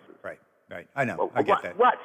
That's absurd. That's like saying, okay, Butch, you take your paycheck. Now you make more than other people, so you need to share it. And then we need a government that makes you share it with other people, as opposed to you doing it voluntarily, like saying, okay, I have some money, I'm going to go help out a charity. I'm going to go help out the people that are less fortunate than me. You make that decision. Right. What a lot of people in government, especially far progressives, want to do is make the government force you to do that. Right. Well, that's taxation. That's taxation. That's progressive taxation, so that the people who have greater means have a greater burden of the responsibility of running the government and doing those things that we as a nation decide we need to do. We need to build roads. We need to have air traffic controllers. We need to have a free vaccine for COVID. We need to do certain things as a society, and that's something that business is never going to give up unless you say you have to share. And so that's the purpose of government, and that's a fundamental. That's why we have government. It's our social contract. Right, and most people have no problem saying, okay, I'll pay taxes to fix the roads. I'll pay taxes if I think the money's not being wasted and it's being used for things that everybody benefits from. That nobody has a problem with that. Right, okay, right. the average person that doesn't have a problem with that. It's when they're being told, you've got to do this for things that I am fundamentally against, like, well, I mean, you could make the really far right-wing argument, which has been made for a long time, that tax money goes into things like abortion, and they're so but of course it doesn't. To it, or something like that. Yeah, I know, but it doesn't, and that's part of government is that we are not going to agree on everything. That's why we have representatives instead of trying to do a direct democracy. And that's why I would like to keep our republic going, because there at least you have some fairness on how things get decided, because you have your representatives representing the people and making arguments for their side. Yeah, you have a chance at fairness. Yeah. Huh? You have a chance at fairness, yeah. Right, a chance, right. It's never going to be perfect. That's just, you know. Yeah. No, we're good. We're good. Hey, this has been great, Bert. Thank you so much for calling in. And you know, we didn't fight too much. We actually kind of got along here. It's pretty good. And but you know what? As I said earlier, I talked to Bill DeFabio. I actually talked about politics with Bill DeFabio too. And I said, you know, we're friends. We can disagree on stuff, and that's okay. That's part of what makes, you know. And you're one of my oldest, longest term friends, and I think it's great that we can talk, we can discuss, we can debate, and we can still afterwards, you know, go out and have a smoke or something. Yeah, you know, it's amazing how somebody like me that's only 21 has been friends with you for so long. Yeah, I know. It's amazing, isn't it? Okay, great. Well, hey, thanks so much for calling in. I appreciate it, Bert. We're going to go to a news break now. You've been listening to The World According to Bert Feroli, right here on The Watchdog. I'm Josh from Panhandle Cleaning and Restoration. I hope you are staying healthy. We continue to respond to structural, fire, and water emergencies. We are combating COVID-19 with our highly trained staff and latest disinfection systems, providing preventative and reactive disinfection to facilities around the region, while working with area hospitals on isolation areas and air filtering. At Panhandle, we continue to follow social distancing and hygiene protocols. We are dedicated to our community, and together we will get through this. Save big during the Black Friday sales event at Thomas Auto Centers. Choose from over 80 in-stock certified pre-owned Chrysler, Dodge, Jeep, and Ram vehicles. Get a 2017 Grand Cherokee Limited, 25,000 miles, sunroof, and leather heated seats, just $29,900. Or a 2019 Cherokee Latitude Plus, only 19,000 miles and local trade-in, just $25,228 at Thomas Auto Centers. Check the best deal. Thomas Auto Centers. Ball Road, St. Clairsville. Oh, there's something so real about living local, and I know without a doubt I'm not alone. And I love living local. There's nowhere else I'd rather be. Said I love living local. WTRF is working for me. The Ohio Valley is where I love to be. The possibility of lung cancer can be pretty scary, especially if you're one of approximately 8 million current or former smokers at high risk. That's why SaveByTheScan.org wants you to know that now there's a breakthrough low-dose CT scan that can detect lung cancer early, and it only takes 60 seconds. You stop smoking, now start screening. For an easy quiz to see if you're eligible, visit SaveByTheScan.org. It could save your life. SaveByTheScan.org is brought to you by the American Lung Association's Lung Force Initiative and the Ad Council. Now, during the Jim Robinson Ford Lincoln Toyota Pre-Owned Super Sale, select from over 80 vehicles in stock starting under $5,000. Most are local trades, many with one owner. Hurry to Jim Robinson at the Highlands, home of lifetime powertrain protection. Now, during the Jim Robinson Ford Lincoln Toyota Pre-Owned Super Sale, select from over 80 vehicles in stock starting under $5,000. Most are local trades, many with one owner. Hurry to Just like they always do, Quaker Steak and Lube at the Highlands continues to serve the Ohio Valley. The Lube is still open for carryout and now offering their $10 meal deal every day of the week. Get one entree and one sidecar for just $10. Pick from steak, wings, ribs, and more. Call in or order online at thelube.com. And follow them on Facebook to stay up to date on their latest specials and promotions. Island Pawnbrokers is now your local firearm dealer. In a pinch? Need cash quick? See us before going to the big box stores. Paying top dollar for firearms, gold, silver, tools, coins, and electronics. Don't lose your good credit. Let us give you instant cash. Stop by 2 North Broadway Street on Wheeling Island, Monday through Friday, 9 a.m. to 5:30 p.m., and Saturday, 10 a.m. to 2 p.m. Island Pawnbrokers. Stop in for instant cash. For all of your IT needs, visit OmniPerforms.com. Omni Strategic Technologies, the only IT company that the Watchdog trusts. Closing the curtain on the Mountaineers and the Longhorns and looking ahead to Saturday's game against the Horned Frogs. Hi, everybody. I'm Tony Caridi. That story coming up on today's Mountaineer Report, brought to us by Kroger. Did you know that 1 in 8 Americans struggle with hunger? Yet more than 40% of the food we produce is thrown out. At Kroger, we know we can do something about this. We're donating more food to local food banks through our partnership with Feeding America. And we're working with World Wildlife Fund to end food waste. But we can't do it alone. And we hope you'll join us in creating a world with zero hunger and zero waste. Visit thekrogerco.com to learn how you can help.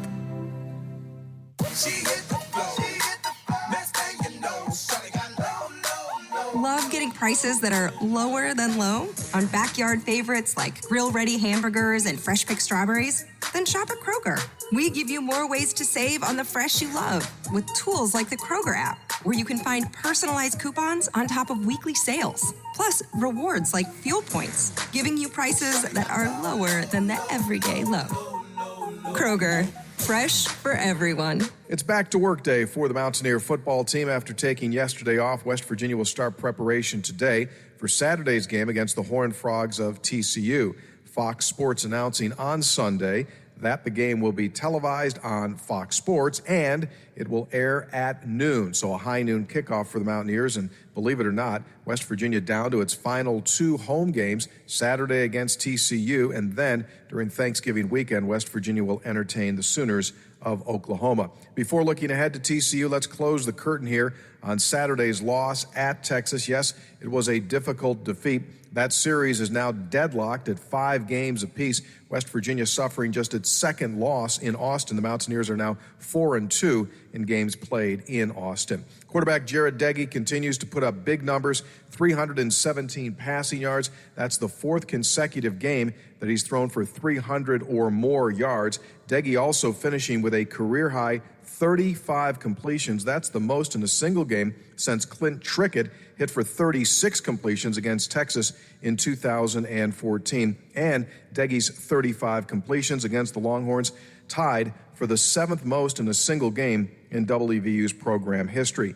2 Mountaineer receivers, Isaiah Esdale and Bryce Ford Wheaton, each caught 6 passes. Those are both new career highs. Meanwhile, Letty Brown has now scored a touchdown in 5 consecutive games. That's the longest streak since David Sills had 7 in a row back in the 2018 season. That is today's Mountaineer Report. It's brought to us by Kroger, the official grocer of WVU Athletics. I'm Tony Caridi on the Mountaineer Sports Network from Learfield, IMG College.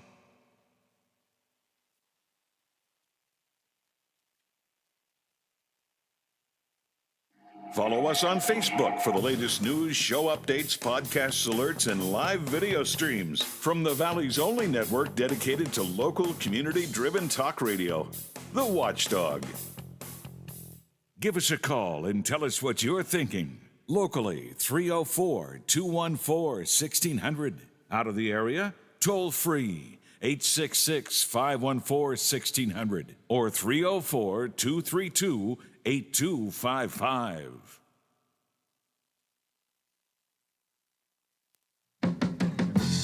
Some people call me the space cowboy. Yeah. Some call me the gangster of love. Some people call me Maurice. 'Cause I speak of the pompatus of love. People talk about me, baby. Say I'm doing you wrong, doing you wrong. Well, don't you worry, baby, don't worry. 'Cause I'm right here, right here, right here, right here at home. 'Cause I'm a picker, I'm a grinner, I'm a lover, and I'm a sinner. I play my music in the sun. I'm a joker, I'm a smoker, I'm a midnight toker. I get my loving on the run.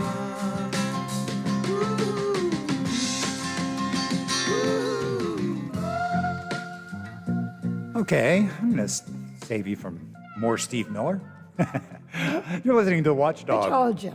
You got what you got. I got what I this got. time. That's okay. That's fine, Lola. You usually do a really good job with that. We just got a few minutes of a relatively short segment here, and there were a few other things that I did want to talk about that I didn't get across, but I want to thank Bert Feroli for joining me on the air. I mean, he's a legacy voice here on this station, so I like to, if as long as I'm here, I'd like to bring him back every so often just to talk about stuff. But back to the main story of the day is, of course, the election. That's what we've been talking about this all along, and it is essentially over. Although there's probably going to be some other things happen, like a recount and some court action. I don't think any of that is going to be very successful. But so maybe now is the time to kind of look forward. What's going to happen next? What will President Biden and Vice President Kamala Harris do say about the coronavirus. And I think what we're going to see is relatively quick action. I think that during this transition period, we're going to see Joe Biden pulling together a transition team of a coronavirus advisory board. He's already named a few people, including former Surgeon General Murthy, and a guy who used to work for the U.S. Food and Drug Administration. He was the commissioner, David Kessler, and a Dr. Nanus Smith from Yale University. There are a lot of others, too, and I imagine that if Donald Trump succeeds in demoting or otherwise getting rid of Fauci, we'll see him back in action again, because Fauci's very popular with the American people and has been a voice of reason throughout this unprecedented pandemic here. We'll see a federal guidelines at the very least. Most likely a mask mandate. Now, the federal government probably can't do the mask mandate, but they're going to suggest that the state governors do that. And then it'll be up to the states, but at least the federal government will be providing guidelines. They're also going to demystify the CDC guidelines, make them much more clear and consistent. Consistent would yes. be just a good thing. Yes, it would. Yeah, just so we know what the standards are, how we should go forward, and of course the big thing will be the vaccine. Lola pointed out earlier, I think it was still on Bill's show, that several pharmaceutical companies have announced some pretty good news about a vaccine, and it seems likely that which was the company that you mentioned? Pfizer. Pfizer. Is the first one. Pfizer will probably. They think they'll have this on the market soon, after the first of the year, most likely. It's going to take a lot of time to distribute this, and it's probably not going to be without controversy, because after all, isn't everything with controversy? Yeah. But the report I saw earlier today said it's 90% effective, which is a pretty good. It's a pretty good rate. I mean, we'd rather have it 100%, but 90% is not bad. Well, look at your flu vaccines. Yeah.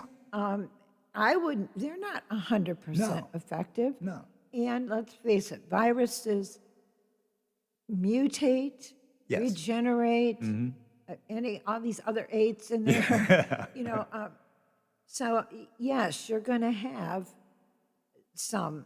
Yeah. But, some people will get it anyway, yeah. and but it's not going to be. It should reduce this so that it's no longer an epidemic, and then we'll be able to treat the people who get it. Now, it's still going to be a huge danger for elderly people.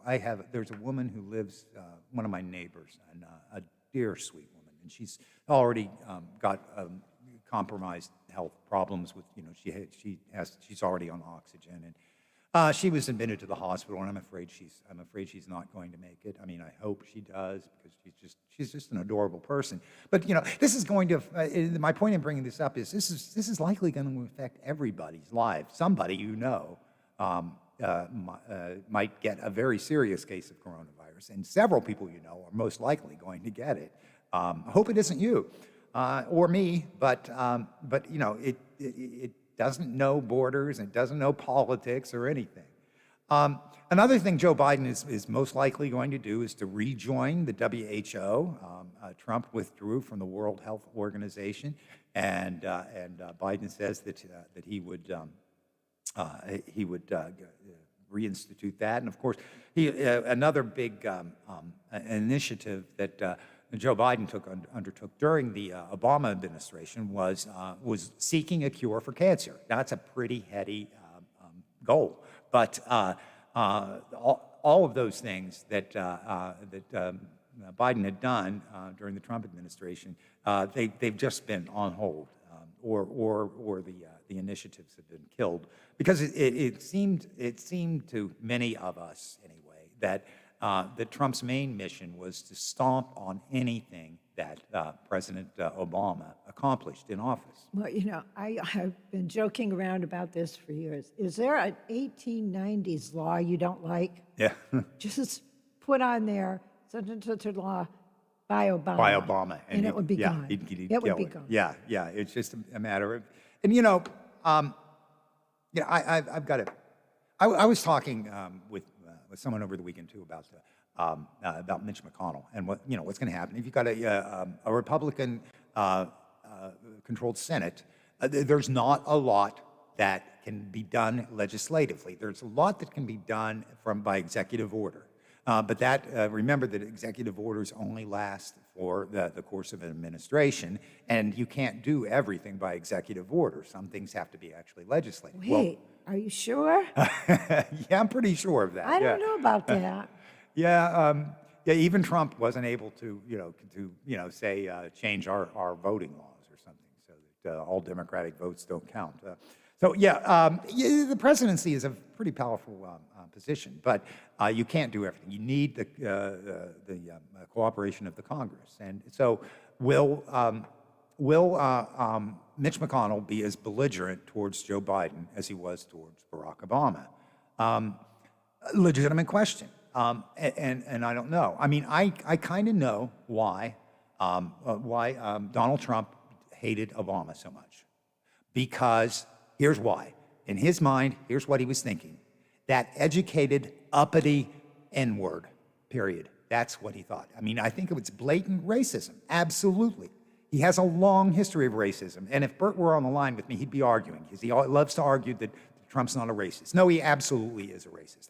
No doubt about it. And I don't even really like to call people racists. I like to say that was a racist thing, because a lot of people can say racist things and not really be, this hateful, horrible racist.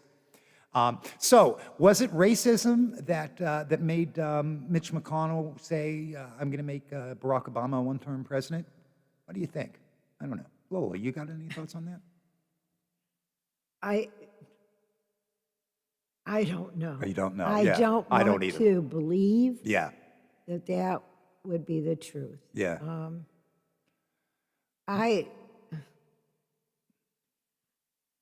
Part of that would be of his being that nasty was they lost the power that they had for 8 years. Yeah. And that's a hard thing to give up. Yeah. Although they did keep, the Senate and that kind of thing. But, that's a hard pill to swallow, especially for somebody that has been in a position of power for as long as he has been.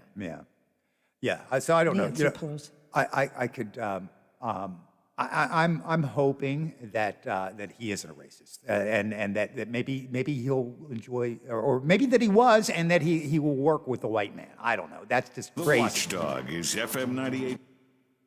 Oh, I thought we were out. Okay, we'll be back right after the news. You're listening to The Watchdog on WKKX. Is FM 98.1, AM 1600 WKKX Wheeling, FM 97.7, AM 1370 WVLY Moundsville. The ABC News is brought to you by Thomas Auto Centers, Mall Road, St. Clairsville. Get the best deal at Thomas Auto Centers. We could save tens of thousands of lives if everyone would just wear a mask for the next few months. ABC News senior congressional correspondent Mary Bruce. We have heard Biden for months talking about this plan to increase testing, increase contact tracing, to urge governors to issue a mask mandate, also to look and study more closely the racial disparities at the heart of this pandemic. The challenge now for this new panel is to try and take all of those promises and turn them into action. President Trump says he's fired Defense Secretary Mark Esper. Christopher Miller, director of the National Counterterrorism Center, takes over in an acting role. One of the few Trump campaign legal challenges that has gained traction since Election Day will get a hearing before the Pennsylvania Supreme Court. According to the court docket, it claims Philadelphia election officials blocked them from closely observing the vote count. Vaccine update. Pfizer and its German partner BioNTech said their vaccine was 90% effective in preventing COVID-19 infections. The vaccine was proven to be very efficacious, overwhelmingly. Pfizer chief Dr. Albert Bourla told ABC News no serious safety concerns have been reported, but he understood why some Americans are skeptical. Instead of having scientists debating the merits of this vaccine, we had politicians.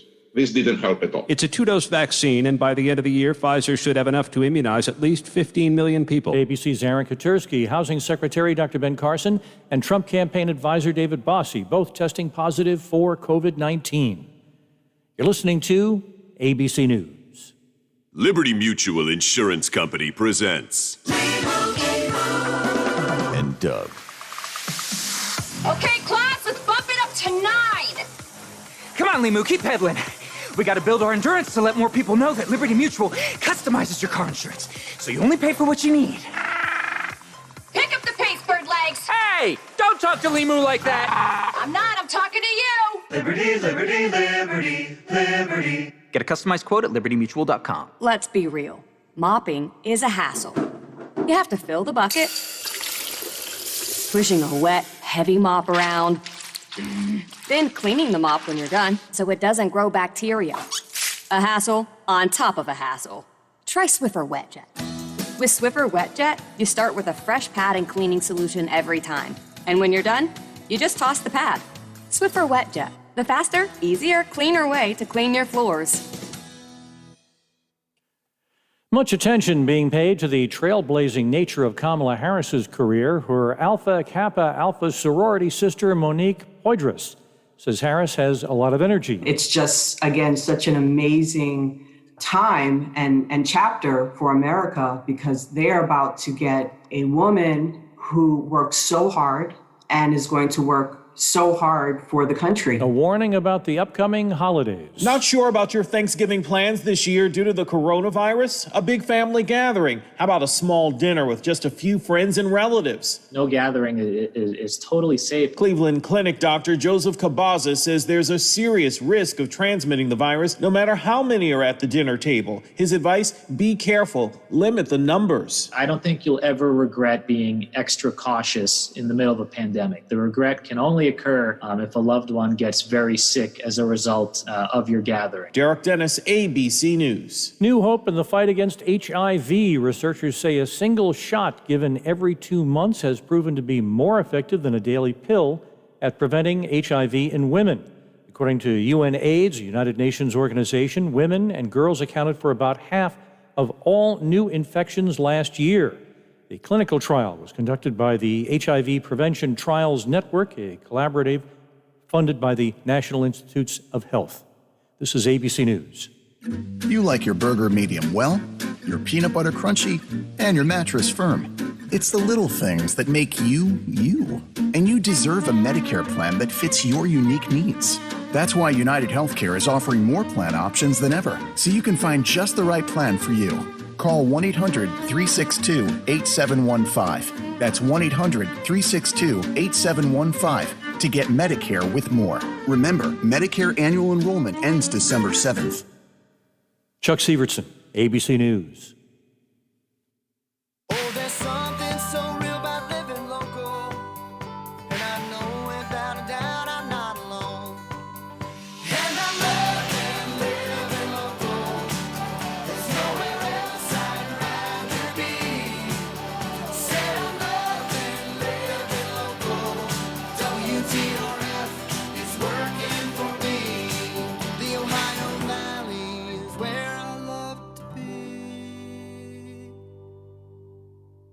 Hello, I'm Wheeling Fire Chief Larry Helms.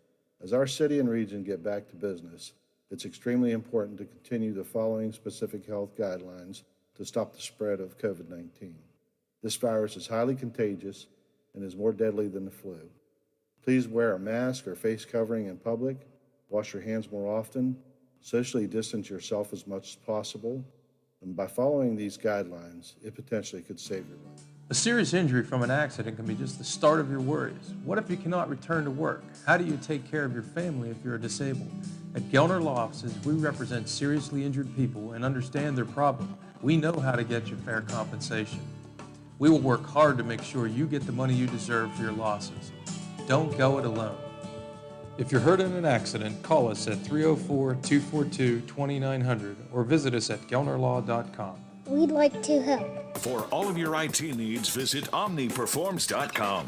Omni Strategic Technologies, the only IT company that the Watchdog trusts. The original Undo's in Benwood is the perfect place to enjoy the big game, great food, and the company around you. The outdoor patio is the best kept secret in Marshall County, featuring plenty of big screen HD TVs, an outdoor beer garden, and NFL and MLB packages so you don't miss a second of the action. With the holiday season fast approaching, don't forget about Undo's Catering. Perfect for holiday parties, family gatherings, conferences, weddings, or any event large or small. Check out undos.com for menus, specials, entertainment, and more. Undo's Family Restaurants, family owned since 1953. Hello, everyone. From the Watchdog, I'm the Storm Tracker, Darnell Foster.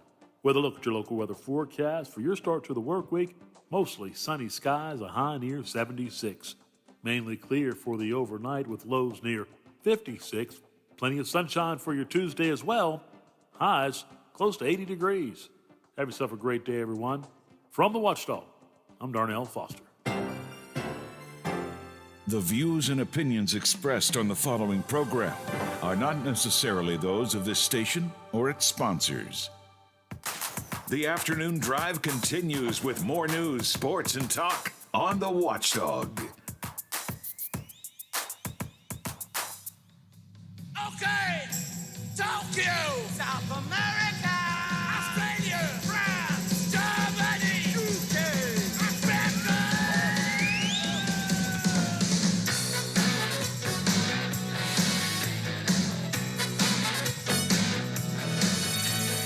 Calling out around the world, are you ready for a brand new beat? Summer's here and the time is right. We're dancing in the street, dancing in Chicago, down in New Orleans, in New York City. All we need is music, sweet music. Okay, yeah, that's Mick and Dave. Mick and Dave haven't had it. Dancing in the streets. Why are we dancing in the streets, would you say? Well, we had something kind of extraordinary happen over the weekend. Some of us are mourning and some of us are dancing. It's kind of a reverse of what we got 4 years ago, I think. The people who were mourning 4 years ago are dancing and vice versa. Such is life. A couple of ideas here for you, okay? First of all, after you've listened to this show, turn off the media. If you're unhappy with the outcome, turn off the media, log off, don't go on social media, don't engage with people. Try to, what the stress you're feeling, try to use it for something productive. Go out and protest the new president, whatever it is. If you're going to get involved in squabbles on Facebook, do it with caution and remember that those are real people on the other side and maybe people that are your friends. Otherwise, you wouldn't be interacting with them. So treat them like that. In other words, treat them with respect. Even if you disagree, you can respect someone else. Okay? And so just above all, go forward with empathy. All right? Because we are all together here. We are all Americans. With that said, I would like to introduce John Poffenberger, Associate Professor of Political Science from Davis and Elkins College, and Dr. Poffenberger, I hope, will give us a bit more of an informed perspective on this, because so far it's just been us lay people talking about this. Hi, John. How are you? I'm doing well, Butch. How are you? I'm doing great. I understand are you in Wheeling now? I am in Wheeling. Oh, yes, good. for this week. Oh, So I can hear you better now. yeah, I'm not cutting out quite as much for sure. Yeah. So, what are your thoughts in general about the election? Any surprises or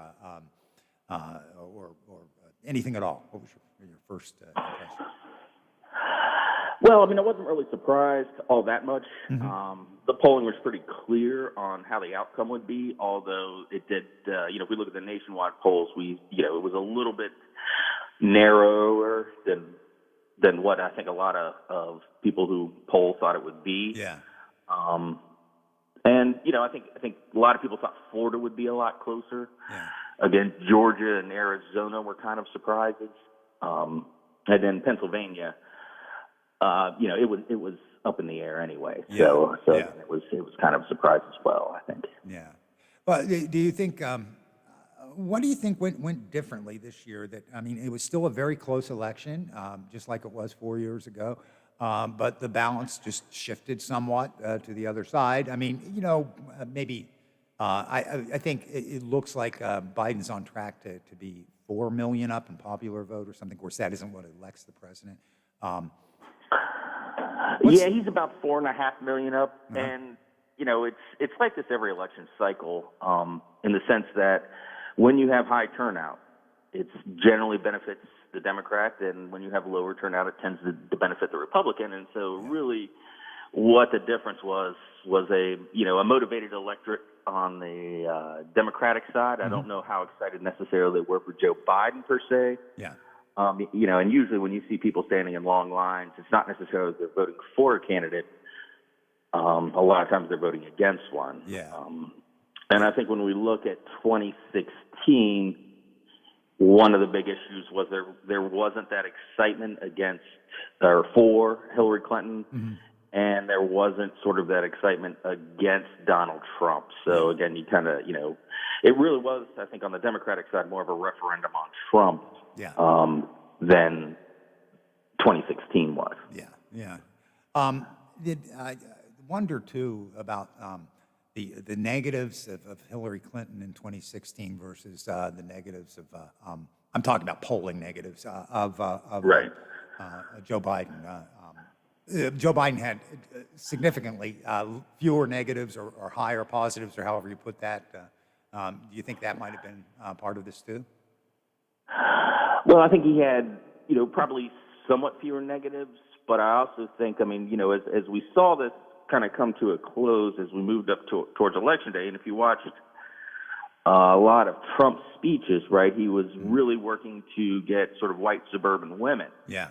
Because he had been sort of shedding those throughout really the last 2 years, and I think that was one of the issues, too, when we looked at 2016, is that white suburban women weren't all that excited about Hillary Clinton. So when you look at it again, and this is what a lot of the analysis has shown, if you look at that Great Blue Wall, it was in those districts that women didn't show up as much. So that was kind of an interesting phenomenon, I think. Yeah, and I wonder why that is, that women, you would think women would support other women, but that doesn't seem to have been the case. There was such volatility about among the voters too about, you know, Hillary Clinton was just it was almost like an epitaph or something, and it's something I never personally understood, although I didn't think she was a great politician. I couldn't understand the animosity towards her either, and why she was such a hateful character. She didn't go around grabbing men by the peas, you know. So I don't know. Right. What you know. And maybe that's just irrelevant to how people vote. You know, it isn't to me, but you know, I kind of vote on partially, at least on character. I mean, I like policy too, but you know, I don't know. Character used to be that Republicans talked a lot about character mattering, and right. It doesn't seem to be the case so much anymore. Well, I think the other thing too, when you look at 2016, you have a lifelong, not necessarily politician, but somebody who'd been involved in politics since she was in college. So he had a record of which you could pull a lot of stuff from. And I think the Trump campaign in 2016 did a good job with that. Yeah. And they tried to do the same thing with Biden, pulling out his 47 years in the Senate and being vice president. Right. But, you know, when you're the incumbent, you now have a record. And so I think Democrats were able to pull a lot from, you know, the last 4 years. And so, again, where Trump was this unknown entity coming into 2016, and you only knew him from a television show, and you didn't know how he'd be as president, well, now he had a record, right, which people could now use against him. So I think that probably did even the score a little bit. Yeah, that's it's interesting. One of the other things that they didn't say that a lot of the polls seem to indicate, you know, and you know, polls don't actually predict a winner. You know, a lot of people think right.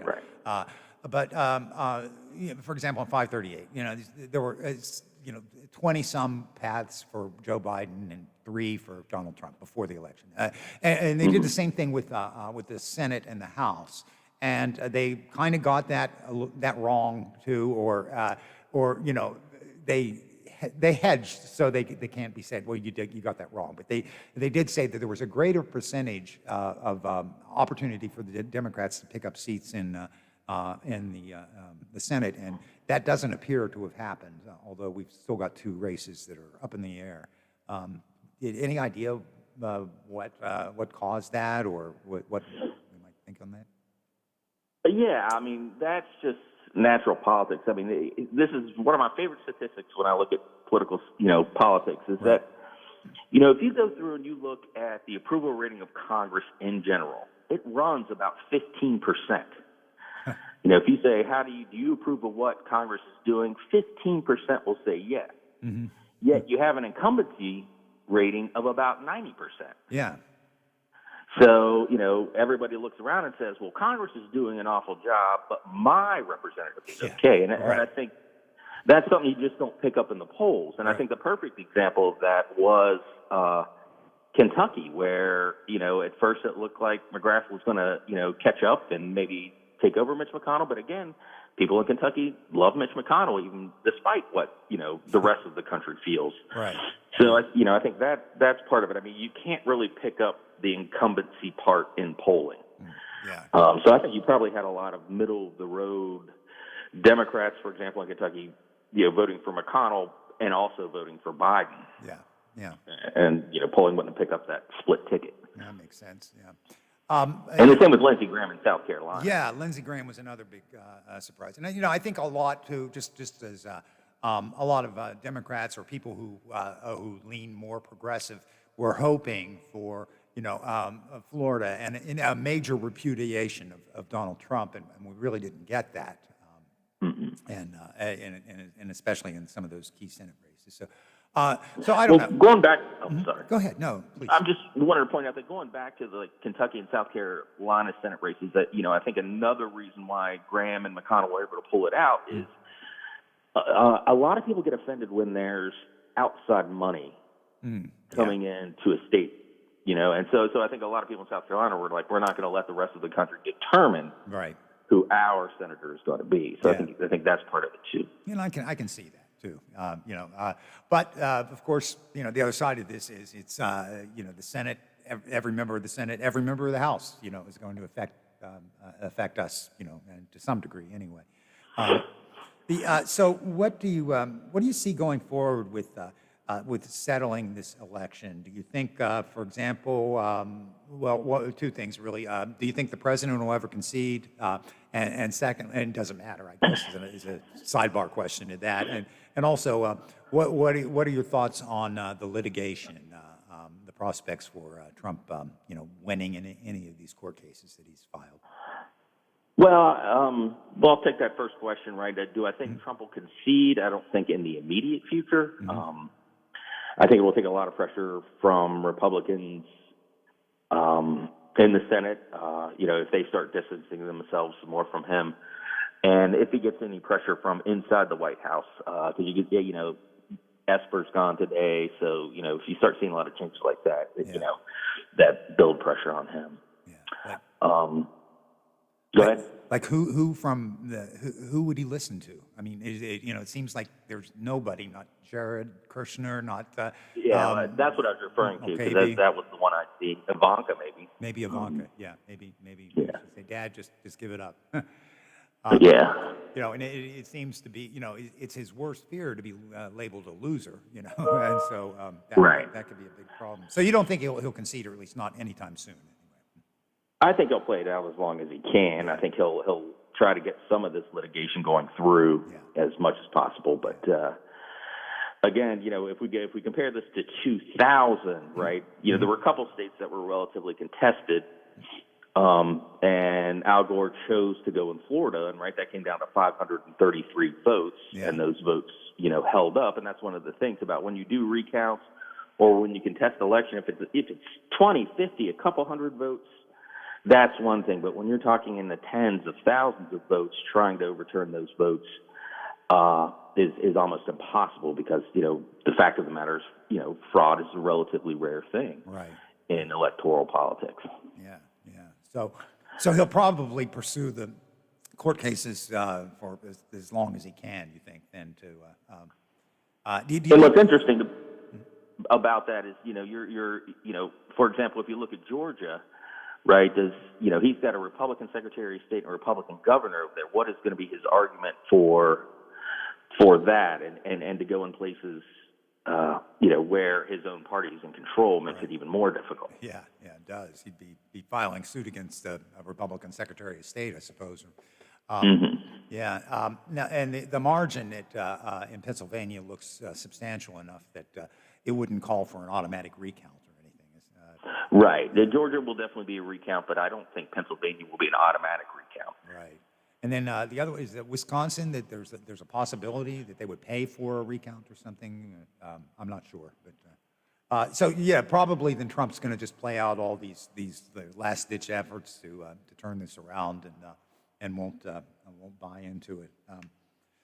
So if that's the case, then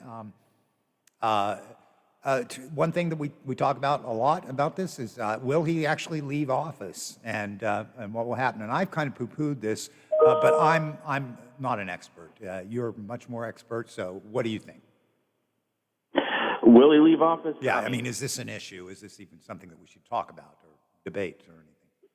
Well, I don't think it's going to be much of an issue. I mean, he'll be escorted out of office, once the votes are certified, regardless of what he can't just occupy that building. It's not his building; it's the people's building. Right. Yeah. So, So I think eventually he'll have to leave office. Right. Yeah. And you think? Go ahead. Go ahead. I'm sorry.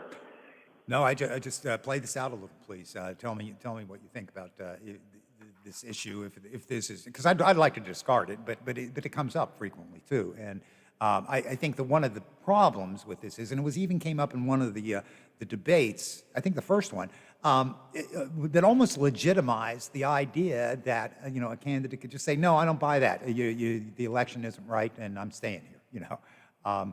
But some people have really put this forward as a genuine fear, and even comedian Bill Maher has repeatedly made points about this, and I find myself yelling at the screen, Bill, don't even bring this up. This is stupid. But I want to ask a political scientist about this.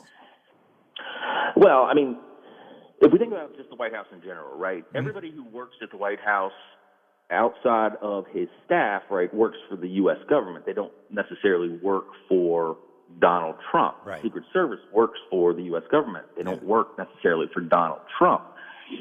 So, even if they really wanted to physically remove him, they could do so relatively easily. Yeah. So, I think the idea that he can stay and not move out, or that they can't, force him out, how would he defend himself, or what would lock himself in his office? I mean, stick Jared on him to hit him with his wrists or something. There's really no, I mean, I hope it doesn't come to that. I don't think it will come to that. I think eventually it'll dawn on the man. But him just saying I'm not leaving the White House is well, he can't just say that, and he'll be removed because we have to have the continuity of governance. There can't be any sort of discrepancy of who's in charge and who has the national security codes and who's controlling the military to some degree. So I don't. That's not a fear that I have bought into at all. I haven't actually either. But anytime I get involved in a conversation like this, that subject comes up, and I think that's just part of the paranoia of the left a little bit. And there's some justification for that, but I think that's just a little crazy. So what do you think about Biden's prospects for his agenda? I know he said several things. I think coronavirus takes his top priority, and restoring the economy. And then after that, bubbling under, it's still major priorities are addressing the racial inequalities and things like that. Just broadly speaking, and then also, of course, what else? I'm having a moment here. But he's got several things that he wants to put forward. Do you think? Climate change, of course. Yeah, climate change is a major priority. So those are probably his top four. There are other things, infrastructure, things like that. But What are his chances if the Senate does stay in Republican hands? Well, I don't know how great they are. Hopefully, I think one of the reasons why Biden wins this election and what a lot of voters think is that they're really, really tired of the polarization of politics in the House and Senate. So, one can hope that if it falls back into Republican hands, which, that Georgia thing is going to be extremely interesting. Right. But, if McConnell becomes, majority leader again, hopefully he wants to be able to, he kind of had a scary re-election campaign where he was threatened for the first time in a long time in terms of being, losing the election. So, there's there may be some motivation to work with him. Yeah. But again, I think one of the first things Biden will end up doing is undoing a lot of the executive orders. Yeah. That Trump's put forth, and so again, that may create a more of a division. One of the things you do kind of hope for is that everybody talks about Biden's 47 years of the Senate, which means he worked a lot with Mitch McConnell. Yes. And while they may be on the other side, they're both sort of old school senators, so to speak. So, back in the days when log rolling was a thing, and even if you were on the other side, you would still have lunch together, right? I mean, we'll talk about, the example of McCain and Biden, right? Two guys that didn't like it. So hopefully you can get a little bit of that back so that we can move the country forward. And hopefully, people in this, Republicans in the Senate and Democrats, right? Can we find middle ground on something? Yeah. And, I certainly hope we can. And, it's one of the interesting things that you mentioned climate change because, one of the things that I talk about with my students is, my fear growing up during the Cold War was, nuclear war. Right. We were all nervous about that. The millennials, right, the people growing up in post 9/11, right, their big fear was terrorism, international terrorism. When I ask my students today, 18 to 22, their big fear is climate change. Yeah. And it doesn't really matter what side of the political spectrum they fall on, they're worried about that. Yeah. So, I mean, there may be, younger people probably paid we haven't looked at all the numbers yet, and all the numbers haven't come out, but we know votes among younger people were up. And so, I do think, my point is I think climate change as an issue is going to grow in significance over the next few years. Yeah. I think that's probably going to bear out really, really well. John, are you able to stick with me for another half hour through the news break and talk a little more?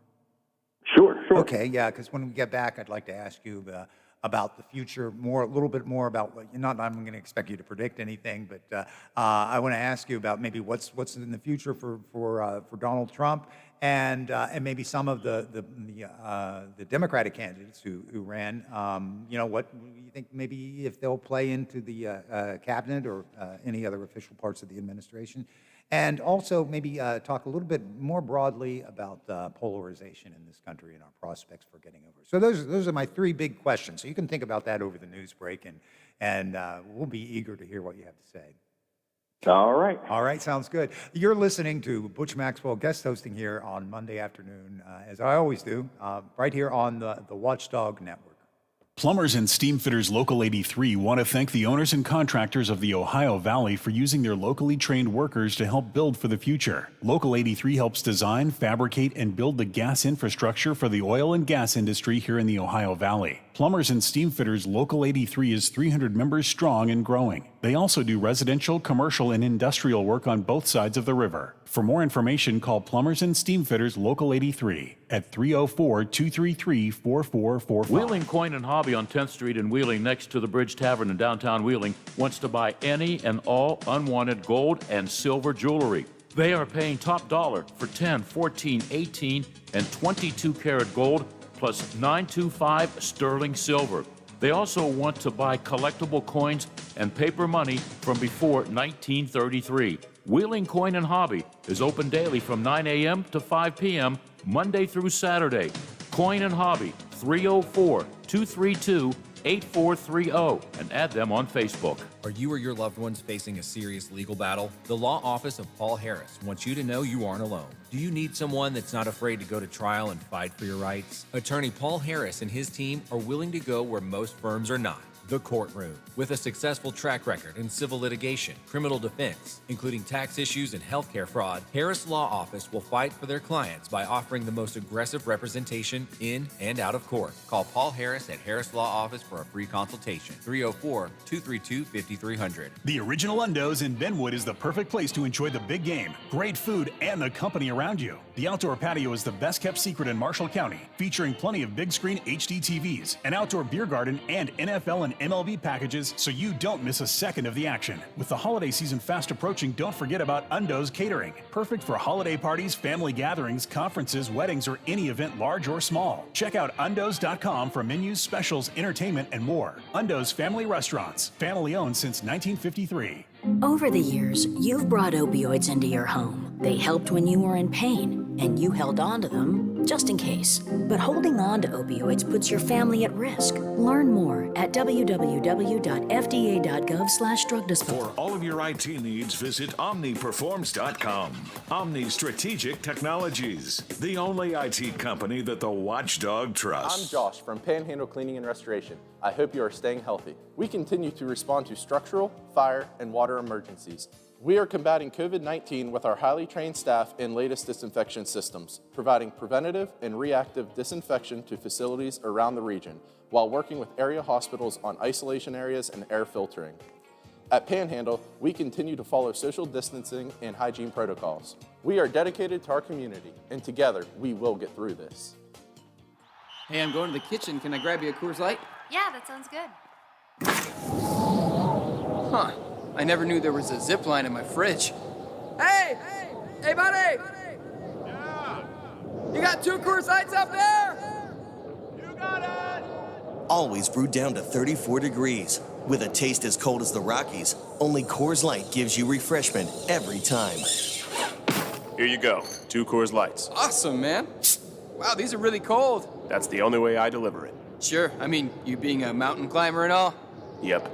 You probably need a pretty warm coat in there, huh? Yep. Hey, Ben! Yeah! Ask him if he has any nachos. You got any nachos in there? No. Just icy cold Coors Light? Yep. That makes sense. It is the Rockies. Coors Light, the world's most refreshing beer. Coors Brewing Company, Golden, Colorado. With great beer comes great responsibility. The Metro News Update is brought to you by Thomas Auto Centers, Mall Road, St. Clairsville. Get the best deal at Thomas Auto Centers. West Virginia Metro News, I'm Chris Lawrence. The state of West Virginia has added 27 deaths to its COVID-19 totals. And State Health Officer Dr. Ayn Amjad says these deaths should have been previously reported, but were not. These deaths were not reported over the course of several weeks to months and were flagged by our vital registration office over the weekend. Upon review, these deaths were confirmed that they were COVID-19 related deaths. 23 were confirmed, 4 were probable, as the governor mentioned. These will be updated on our dashboard today once that is put up on the website today. Again, 4 of the 27 deaths are considered probable for COVID-19. Former State Supreme Court Justice Richard Neely has died at the age of 79. He was at home in Charleston Sunday, surrounded by family and friends.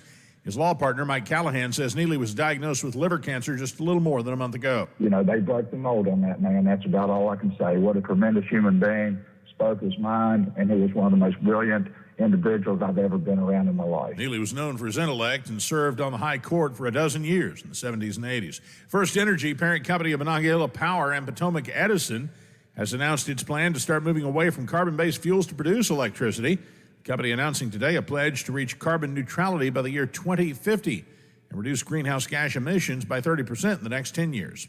You're listening to Metro News, the voice of West Virginia. Woman is charged with setting a weekend fire in Berkeley County that left 16 people displaced. 54-year-old Lola Roman was charged with first-degree arson and other charges connected to the fire at the Oakcrest Motel on Charlestown Road in Baker Heights Saturday. More than 150 volunteers searched an area of the Appalachian Trail near Harper's Ferry for a missing woman Sunday. Her daughter says the 63-year-old was located earlier today by a hunter and is now back home and doing okay. From the Metro News Anchor Desk, I'm Chris Lawrence. Follow us on Facebook for the latest news, show updates, podcasts, alerts, and live video streams from the Valley's only network dedicated to local, community-driven talk radio, The Watchdog.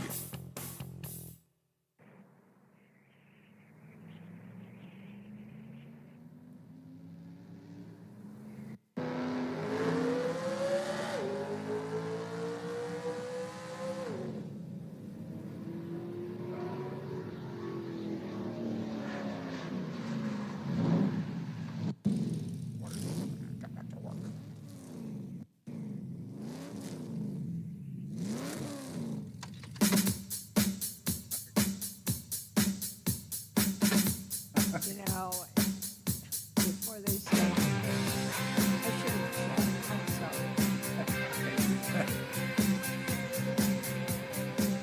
Take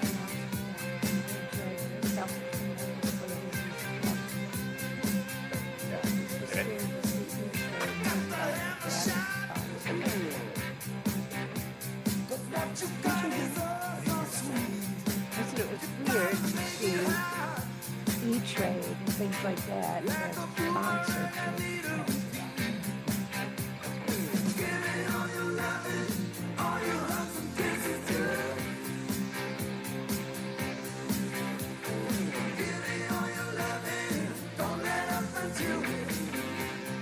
And welcome back to the Afternoon Drive with guest host Butch Maxwell along with Lola Miller.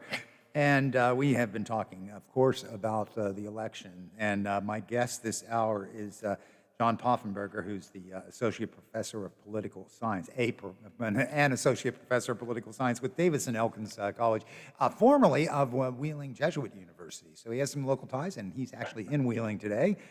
John, glad to have you back here. Glad to be here.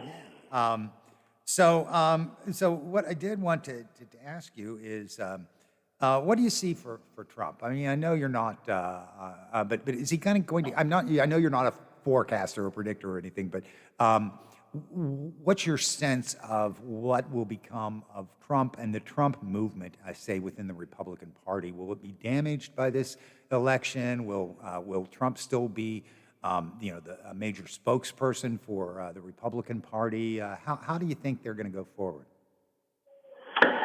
Well, I mean, if we're talking in just sort of the context of will he still be relevant to the right, I think absolutely. Mm-hmm. Depending on really how the transition goes and what he does immediately afterward. But I think the vein of politics that he's let loose and will continue on. I think that people who supported Trump did so enthusiastically. Yeah. And so I don't think they're just going to let that by. And I think it may alter the Republican Party in that, in order to keep their coalition, they're going to have to adopt, and they already have to some degree, right? But I think they're going to, they're not going to want to isolate people who supported Trump in the next go-round. I mean, we're always in election time. There's 2 years away from the next midterms, right? Yeah. Yep. And so, they're going to want to keep those people engaged and excited. So, I think Trump has had a long-lasting effect on the Republican Party and the right, and they're going to try to keep those people engaged. Yeah. I don't know how they do it, but it's there. It's there. Do you think that this Trumpism, whatever you want to call it, is a kind of a natural outgrowth of the Tea Party movement that we saw arise, about 10 seconds after Barack Obama was elected? What do you think? I think it is. Mm-hmm. I think it is a little bit outgrowth of the Tea Party movement, which again it's an ongoing movement. I mean, if I'm looking at it from a purely political science standpoint, mm-hmm. It's really an outgrowth of income inequality and an outgrowth of sort of the hollowing out of the middle class that really began in the 1980s, right, and in through the 90s and into today, right, where you have a lot of people who are angry about the fact that their wages haven't gone up and their their job status and the inability to find meaningful, work where you can support a family. Yeah. I think it creates a lot of anger. No, sure. Yeah. And that's what we've seen, and this is a reflection of that. We've seen both Donald Trump and especially in the last presidential election cycle, but also in this one too, Bernie Sanders making a lot of income inequality. Although Trump hasn't really used those words, I'm not even sure if he knows them. But he's playing on the same anger that you identified there of this outrage. And I wonder why. And maybe it isn't this case, but it seems as though the right wing has really taken this issue and run with it and or succeeded with it a lot more than the Democrats have. Well, yeah, and I think if you look at it, they have succeeded more in stoking anger towards the Democrats. Yeah. They have done a much better job of putting the blame of the changing economy on Democrats, when a lot of it's very systemic. It's the idea of going from a domestically based economy that you had in the 60s and 70s to a globalized economy, right? And we tend to scapegoat, for example, immigrants, things like that, where most of the manufacturing jobs have moved around. I mean, we can look at this area, look at Pittsburgh and Wheeling and the steel industry, right? And it moved around for cheaper labor, and it moved around for, lower costs. Right. And that's what companies are supposed to do. Yeah. And it's not just like major industries like the steel industry. You can even look at the textile industry, right? That, was based in North Carolina, but, pay somebody $5.25 an hour, $7.25 an hour, or 40 cents an hour in Vietnam. So, if you're a CEO of a company, that makes perfect sense. Right. Right. But when you've been dislocated and your job is gone, that creates anger. Right. And the cures for this, or the fixes, whatever, seem to have been, trade policy, where we try to influence the Vietnamese to pay more than 40 cents an hour, because they're competing unfairly, and so we join the World Trade Organization and things like that. But those are hard things to sell to the American public. Hey, here's how we're trying to deal with this, because it's complicated. You can't put it on a bumper sticker very easily. Right. It's almost impossible to sell to the American people. And the ironic thing is, in 1944, Bretton Woods at the United Nations Monetary Fund, we created this. We created the General Agreement on Tariffs and Trade. Yeah. And that later becomes the world. I mean, this was U.S. policy in 1944. I didn't know that. So, this is, it's very difficult to and you can't blame one side or the other really for it. It's just been a continuation of it. Yeah. But okay, so that leads me naturally into my next question, and I think I brought this up to you last time I talked to you. But I still don't understand it entirely. Why are we so polarized? Why do we have to hate each other so much? In order to put forward our I remember stories. I remember Tip O'Neill, and you mentioned other politicians. Tip O'Neill and Ronald Reagan, drinking Irish whiskey after 5 o'clock, after they fought all day. And then, you talked about McCain and Biden were had a friendly relationship. It seems like now it's not just our politicians. They may even be kinder to one another than we are out here as the general electorate, where, where you've got, right-wing people who say, I just want to own the libs, I just want to make them cry, Why? What's the purpose? Why do we? What has evolved in our political, our body politic to put us to this degree of volatility? Well, I'll go back to sort of what I just, income inequality is key, right? And we can look at politics. And we can look at division in the House of Representatives, and you can look at income inequality, and those lines move almost identical. Yeah. So actually, we in order to approach this problem with and solve it is to solve the problem of this gross income disparity. It's something that has to be done. The other issue, right? And again, I'll date myself, right? Okay. Growing up, when I became interested in news, right, I'd turn on, CBS at 6:30, and that's what I watched. Yeah. And that's where you got the news. 1982, with the advent of CNN, that changes all that. Right.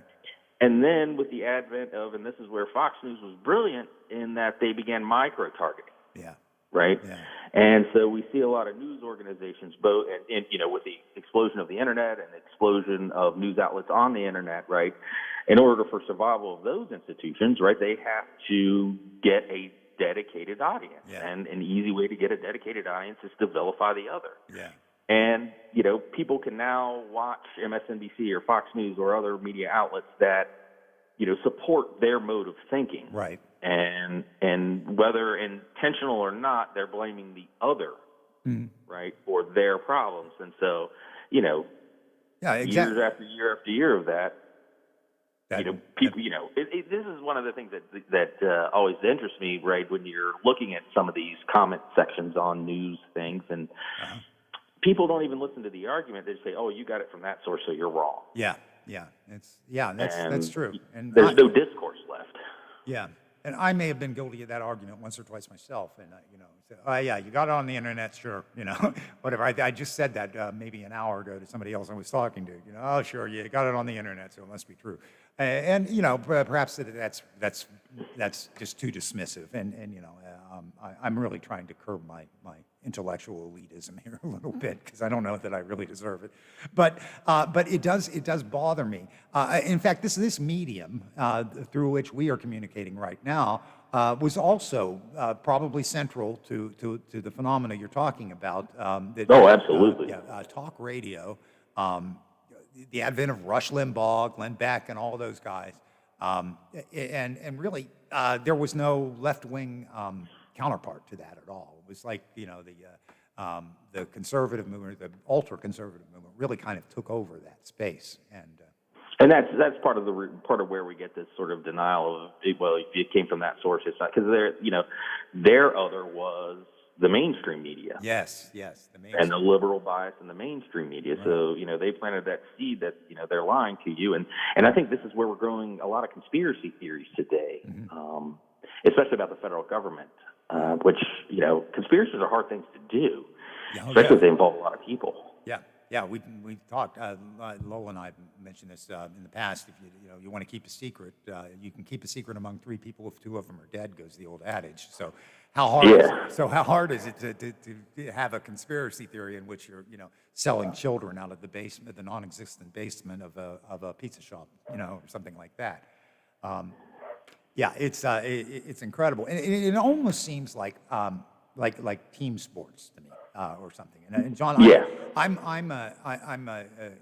a sports agnostic, which drives most people crazy, because most people, have sports teams that they're behind. I used to play hockey, and so I'll watch a hockey game and just say, "Oh man, great shot! That was great. Well, that was the other side. What are you doing?" And I say, "I don't know. It was a good shot." So I'm a sports agnostic. It doesn't bother me when the Steelers lose. But it seems like there's a parallel, where it's our team, right or wrong, and we brought that over into politics too. Well, I think a perfect example of this is I'm a native West Virginian, and I grew up loving and watching WVU football. And we haven't played Pitt in years, and we still hate Pitt. It's true. It's true. And to some degree, a rivalry, a sports rivalry is, that's okay. You aren't going to, go shooting up the students at Pitt or anything like that. Right. But when it comes to politics, this seems to be serious. When we've got, armed militia on the steps of the Michigan the legislature, or whatever it is, that's scary, to see that sort of thing, and it was designed to be that, intimidate the other people, own the libs, and right.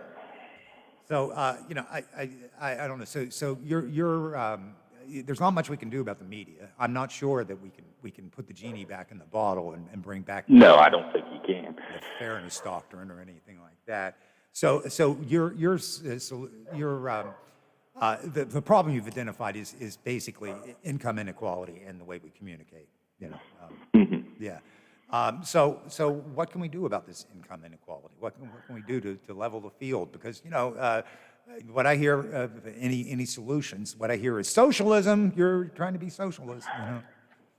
Well, I think that's one of the first things we have to do is we have to, define socialism, right? I mean, we were taught growing up, especially as Cold War generation folks, right, that communism is bad. Right. But we think of Marxist-Leninism, which is so different than socialism, right? Right. So if we want to say universal health care, then everybody says, well, you're going to become a communist, and the insight or the view that they have is Soviet style. Nobody talks about Norway or Canada or Great Britain. Right. Right. Or our own social security system, or Medicare, et cetera. So we have some socialism here already, right? Right. So we have to get rid of the connotation of the Cold War. Yeah. And maybe the term socialism, right, is just maybe you can't use that term anymore. Yeah. I don't know how you get beyond that. It's just a generational thing, where younger generations begin to see this. I mean, I think that's what a lot of politics are anyway. Yeah, generational moves. Yeah, countries change over generations, right? We could see from, the Great Depression to the baby boomers to the greatest generation, Gen X, mine, right? And to, millennials and Gen Z.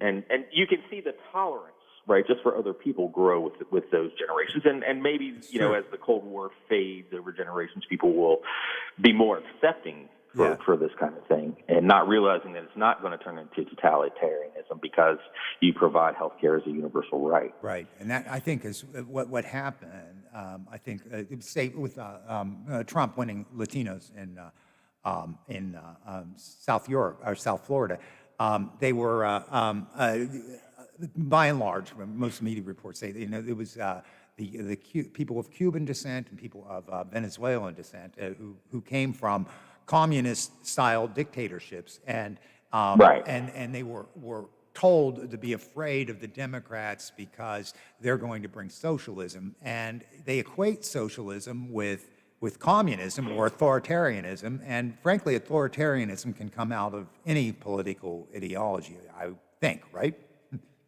Oh, absolutely. Yeah. Fascism was born out of failed democracy. Right. Yeah. Yeah.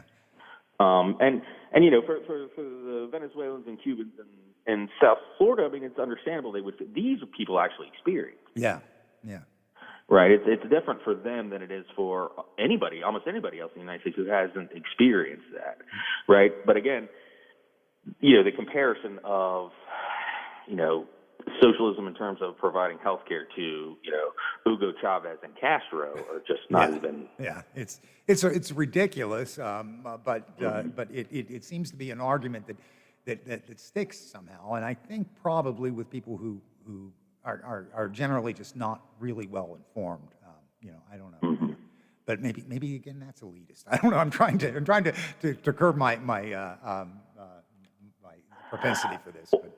Well, I think when you look at the perspective, right, for example, in a state like West Virginia in oil and gas, right, one of the frames that Republicans have been very successful in terms of putting on it is that environmental regulations kill the business. Yes, yeah.